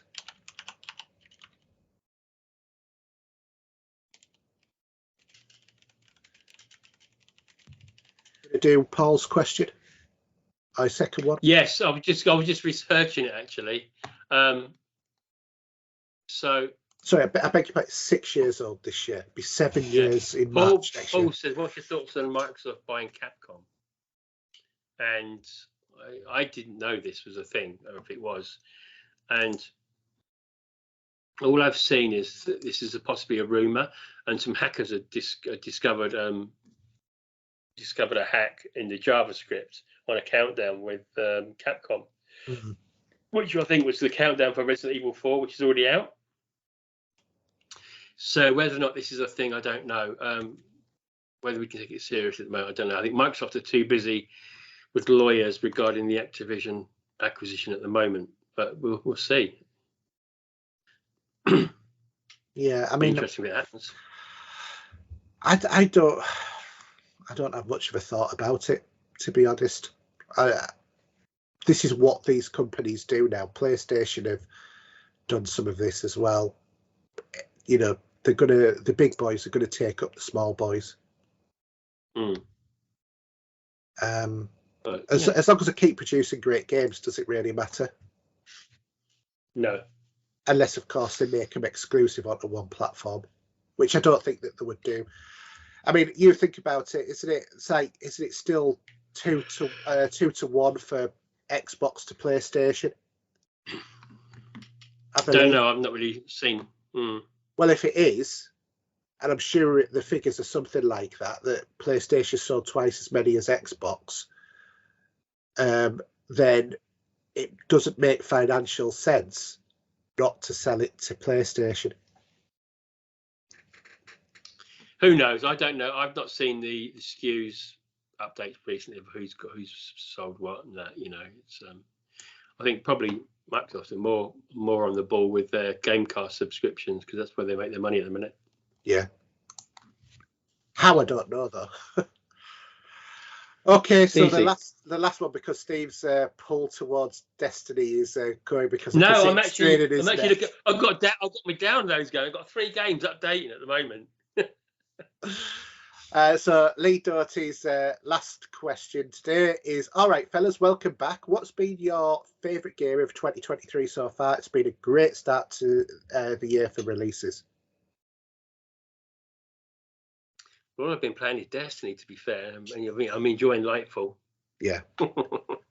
So let's have a think. Steve will surprisingly be saying Destiny is his favourite release of the year. Could be Starfield.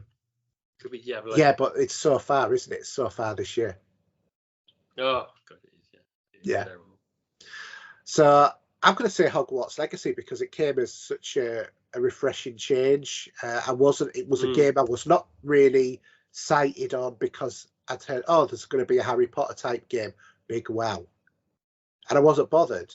And then heard people talking about it, saw a couple of clips, I thought, actually, that looks quite cool. I'll try it. And it was much better than I expected. So, all right, Steve, so do you want to give your normal outro? Okay, it's been a while, but yes, okay, I'll try. Bear with me. Can you remember how to do it? I think so, yeah. So Xbox at Steve007.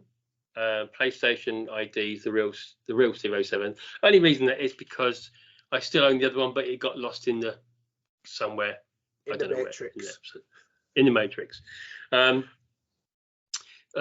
YouTube, I'm the Vinyl Cues, where I've got about 70 plus soundtrack videos up there for all movies and gaming.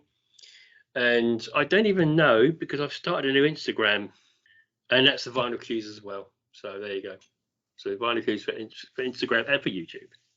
Okay, well, for me, it's HERJ UK on Twitter, PSN, Xbox Live, Steam, just about everything else apart from Epic, which is Pop Culture Gamers. Don't forget, you can also follow us on YouTube as well. You can go to youtube.com/popculturegamers. Follow us on Twitter at popculturegamer.